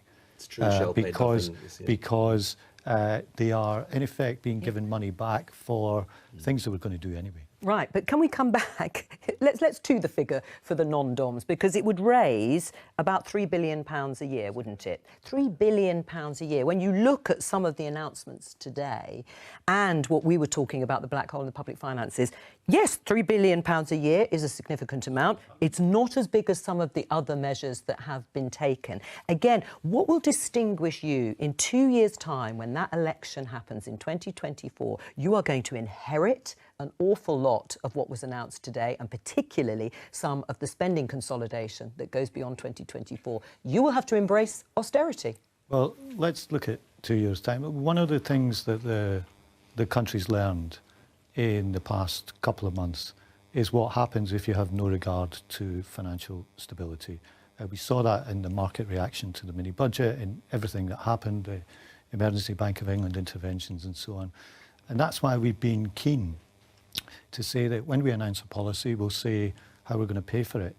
So we will put financial stability first. And it may be that because of the economic circumstances that have now been created after these year after year of low economic growth are more difficult than we would want to inherit.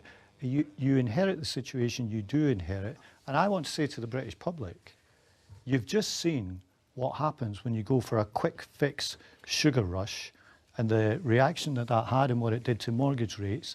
You're not going to get a mirror image of that from us. We're going to be responsible with the public finances. Well. And where we say we want to pay for something or do something, we'll say how we pay for it. So let's pin this down now. Do you accept the OBR numbers, Jeremy Hunt's numbers, as the baseline for your manifesto? A 2% consolidation of £54 billion. We accept them today. But remember, the election... So you accept Tory austerity then? We said after the mini-budget that one of the mistakes was ignoring the OBR. We're not about to repeat that mistake Well, there's a today. big debate about whether this is actually, whether there is a black hole or not. This is not the last OBR before the election. There will be other budgets, other financial statements. Let's see what happens over the next couple of years. Well, we haven't turned up today to do what Liz Truss and Kwasi Kwarteng did and just ignore what the OBR says. So you've turned up to accept the 50 billion consolidation? We accept what the OBR says today. So you can't turn around to the teachers and the doctors and the nurses and give them an inflation pay rise because you have the same fiscal constraints? My message to everybody is that we will put financial stability first. But let's see what happens in the next couple of years, because this isn't the final OBR report. There are 2 a year, and as you know, probably far better than me, often the forecasts that they make and the predictions that they make can change quite a lot over 6 months. So let us see what happens, but we accept the OBR and we think it's an important part of the economic architecture. And the Labour left have signed up to that? I'm here to speak for the front bench and the Treasury team. It does sound like you might go into the election, as happened when Tony Blair came in, saying that we accept what you have already planned, you, the Conservative government. Well, look, and you were around in those days. A lot of this was backloaded, to use the phrase, in what Jeremy Hunt announced today. And I think one of the reasons he did that is he wants to wait and see what happens over the next 2 years too.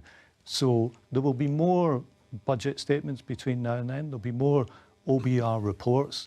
But I do want to be clear with you, if we inherit a more difficult situation than we would have hoped for if we are elected, as Keir Starmer himself has said in his conference speech a couple of months ago, there may be things we want to do, good Labour things, that take longer than we would like. Soft peddling, 50 billion consolidation, though, isn't it? It's not, you can't, I mean, that's a lot of stuff you can't do. That's maybe most of the stuff that you... Well, where we say we want to do... You don't have to accept the 50 billion. You could say, we'll balance the books over 7, 8 or 9 years. And you're expressly saying no to that. You can push the target, as far back into the future. But I think there comes a point where how meaningful is the target, depending...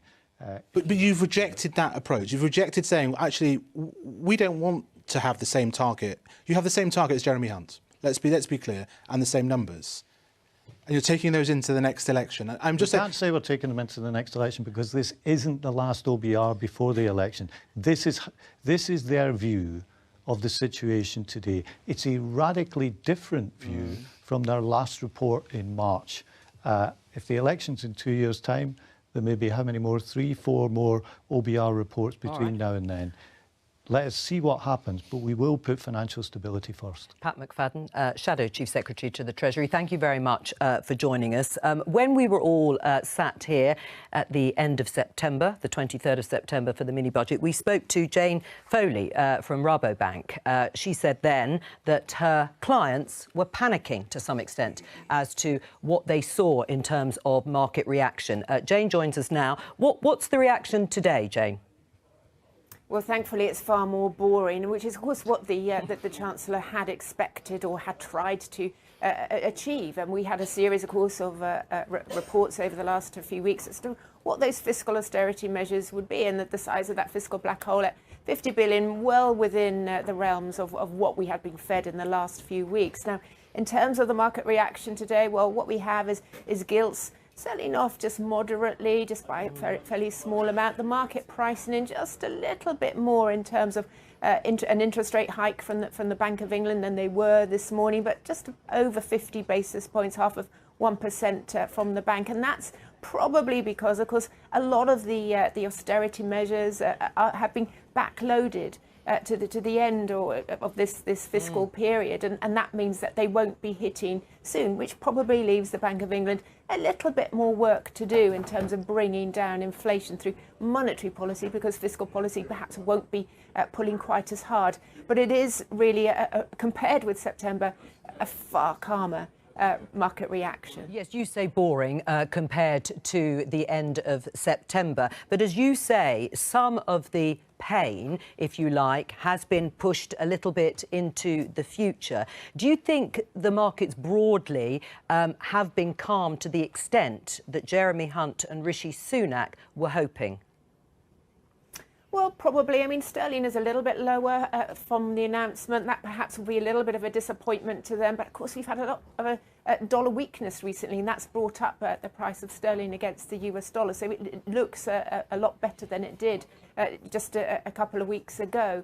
So the weakness of sterling today, it hasn't been huge, but it is there. That's probably a disappointment, but that probably reflects just the rottenness, really, the sourness of UK fundamentals. We know from the OBR, that the recession in their forecast is here already. Yeah. Their forecast for recession more or less in line with what the Bank of England has predicted. So no huge shocks here, but still a very gloomy outlook and a very difficult situation in terms of the cost of living crisis for the UK economy.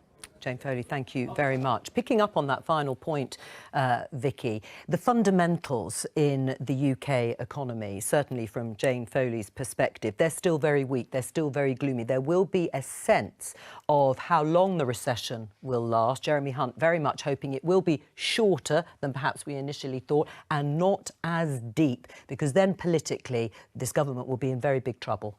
Yeah, because if they can turn around in a couple of years and say, actually, the measures that we took meant that the recession was shallower, then they can say that they have made a difference, I suppose. Although the counterintuitive is always very difficult, the counterfactual, I should say, is always very difficult, isn't it, if people are still feeling that pain? Yeah, and I think the problem is that looking at this, the really overwhelming figure that's coming at you there is this enormous drop in living standards, which is going to go on for some time. And that is something that no politician can gloss over, because people are going to feel it every single day between now and the general election. I think what they're doing, and you can hear it from Pat McFadden, and I'm sure the government is the same, they are slightly crossing their fingers and hoping that actually the war, we all hope, will end. Yes. Energy prices might drop. Well, the price of wholesale gas has come down to some extent. Inflation might come down. So it is. Is that the strategy? Well, cross your fingers. It was actually more interesting than that you're normally getting inflation down is the Bank of England's job.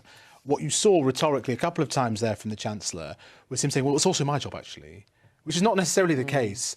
And what we're seeing here, I think, is, lo and behold, when it does come down, partly because the gas price He'll say it's down to him. It's down to us because it's forecast to come down to, as you have, 7. What maybe about this idea that it's going to be below that? Yes. This seems... Well, this is quite important because when the energy prices drop out of the inflation figure, it quite quickly goes into reverse. So then do you need to do these measures in the way that you are? If the You do prediction because is of the interest rate hole in the public finances. And perhaps the market reaction. We'll probably be here in a year's time and inflation will be 0 or -1, as it was in the OBR. But that doesn't mean that chunk of money that people spend on their energy bills, there is a step change which will mean a permanent impairment of people's disposable income. A couple of other tiny things in there.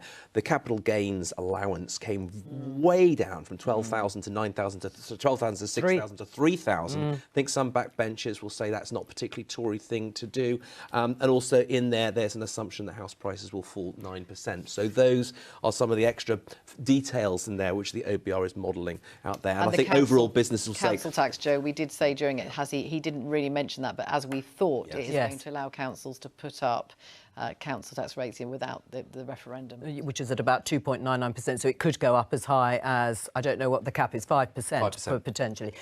If you want to learn more about the economy and the statement, go over to BBC Sounds, where you can find Understand the Economy. This is a BBC Politics Live special covering the statement, the economic statement from Jeremy Hunt, the Chancellor, and the response from Rachel Reeves, the Shadow Chancellor. Let's now get reaction from the SNP, from Richard Thompson, the economic spokesman for the SNP in Westminster. Welcome to you.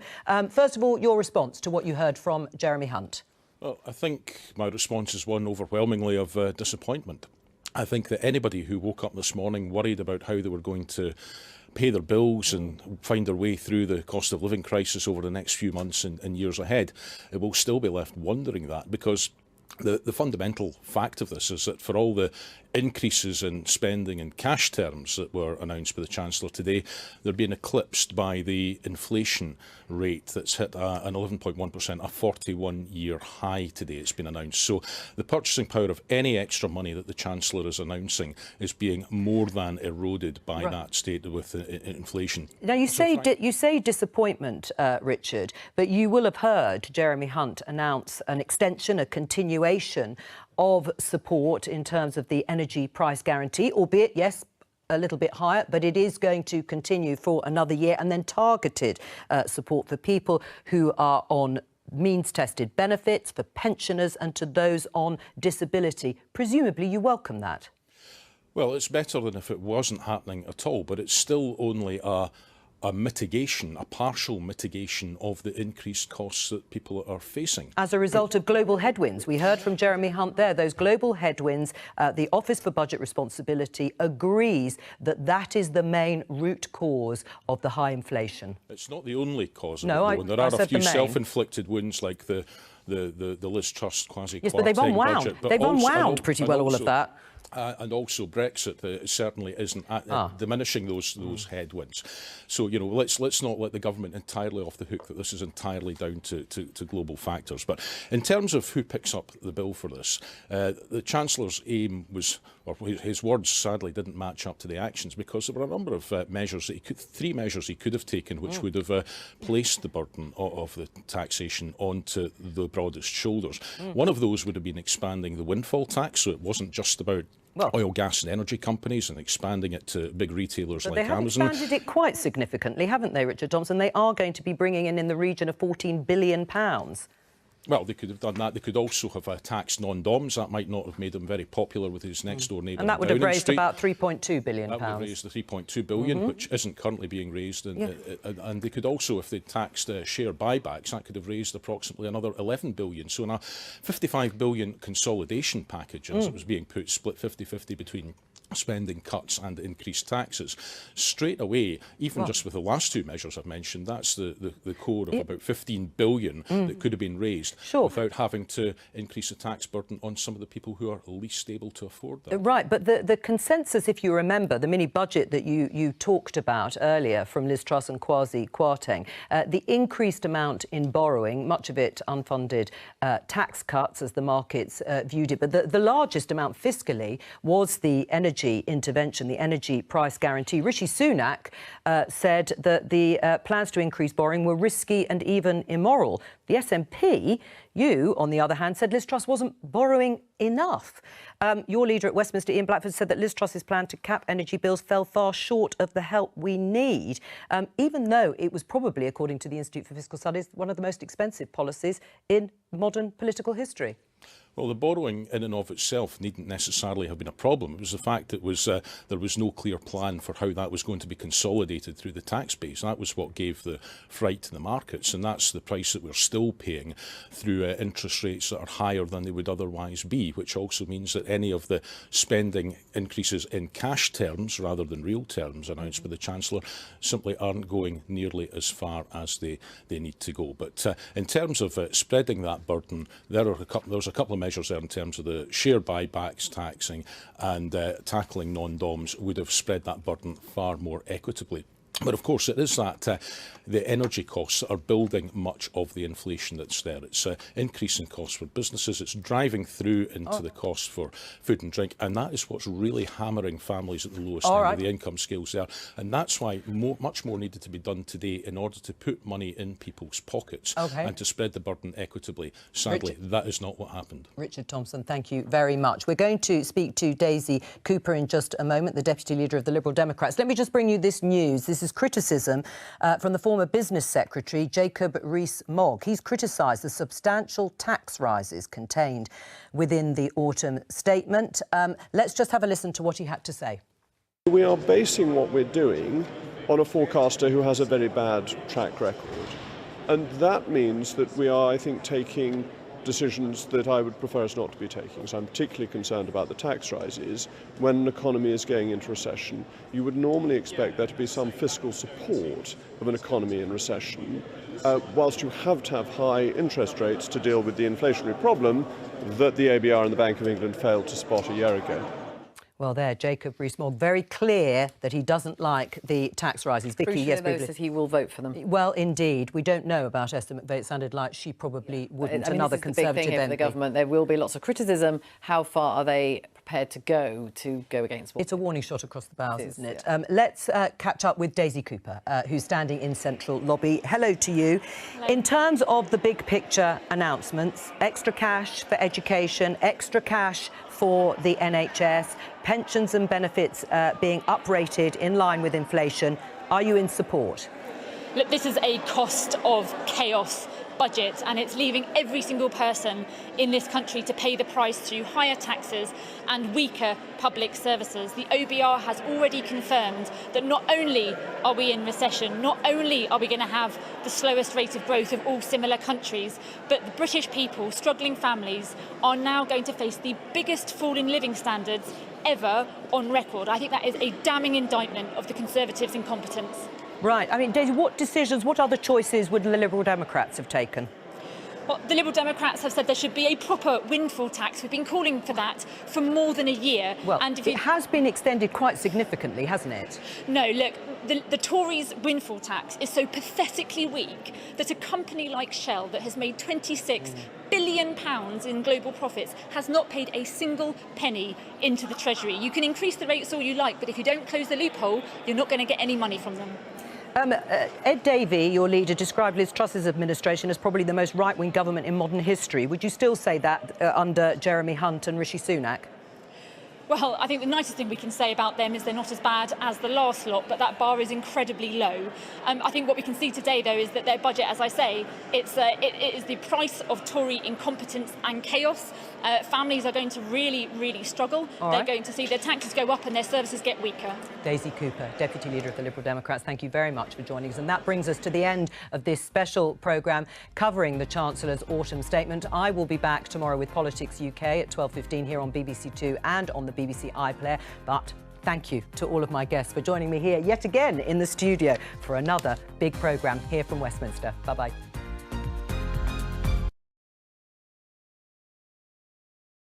What a mad show. I can't been up since 5 o'clock.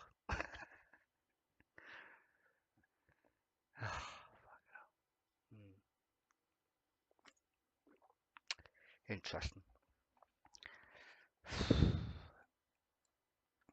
I don't know, man. I've been saying this for like 2 years, though. 2 years. I've been saying it's like the 80s all over again. The 80s. Definitely is. It's fucking mad.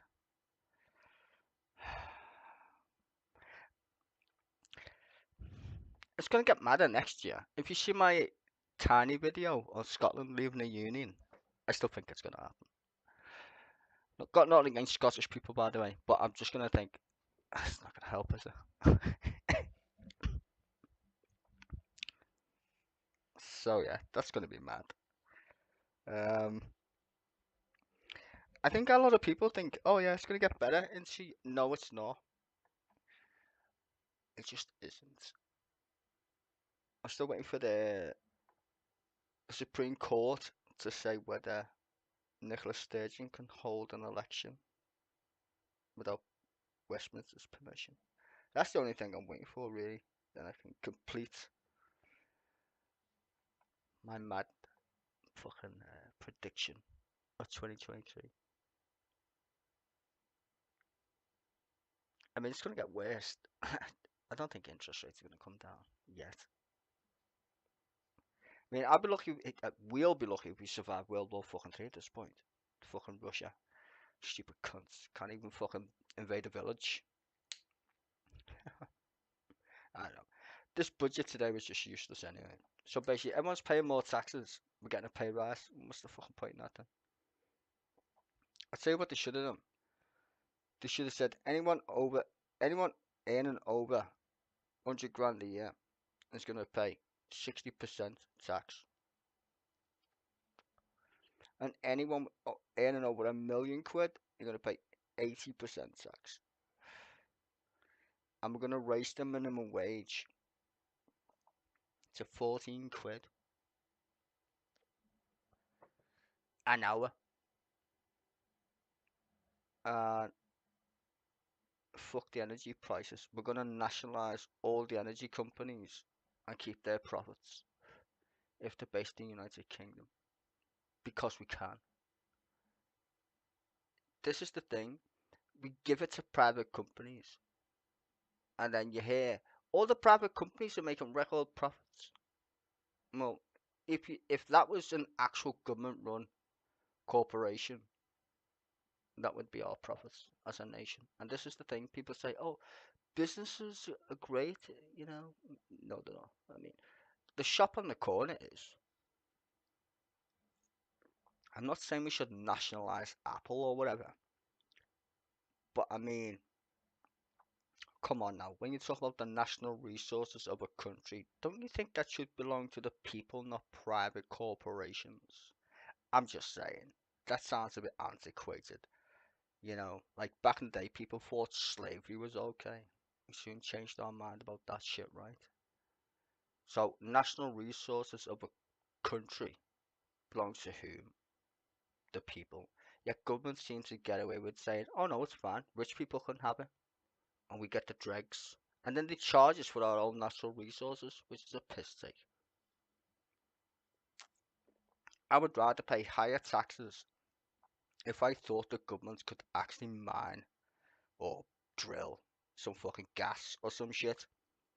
And the problem with governments is that because our countries are so mad in the West and we've always had fucking weirdos running them, we literally think that's the way the universe works in terms of politics, right? We think governments are so stupid, I mean, to be fair, most of them are, that they can't do anything. But if that's the case, then why would you have a government? Why don't we have anarchy? Why don't we have, like, batshit crazy people just run around doing what they want? Because people believe in the state. Because the state is there as a representation of the people, hence why we vote for the fucking retards. But if you're going to say, let's give it to all these fucking weirdo rich corporations to do willy-nilly shit and pay no tax, like Amazon, Facebook, Meta, whatever, all these people paying no taxes.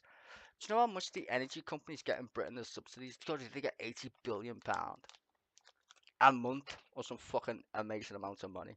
That's a month, right? They already get subsidies. So saying pay your taxes when the taxpayer already subsidised them, it's a bit of a fucking piss take, to be fucking fair, right? So like these budgets are just fucking like smoke and mirrors and shit. The fact is, people in countries own the natural resources of said country. I mean, fucking hell, we overthrow governments to rob natural resources from other people. Hence how you got fucking Iran. I think people's problem is that they don't understand that we still live in like medieval times when it comes to how to run fucking economies. But people got fucking iPhones and shit. And drink cafe fucking lattes or whatever. It's fucking stupid. Blue ticks on Twitter. Like that's gonna fucking help. Anyway. I'm gonna leave before I start fucking waffling on for about half an hour. See you tomorrow.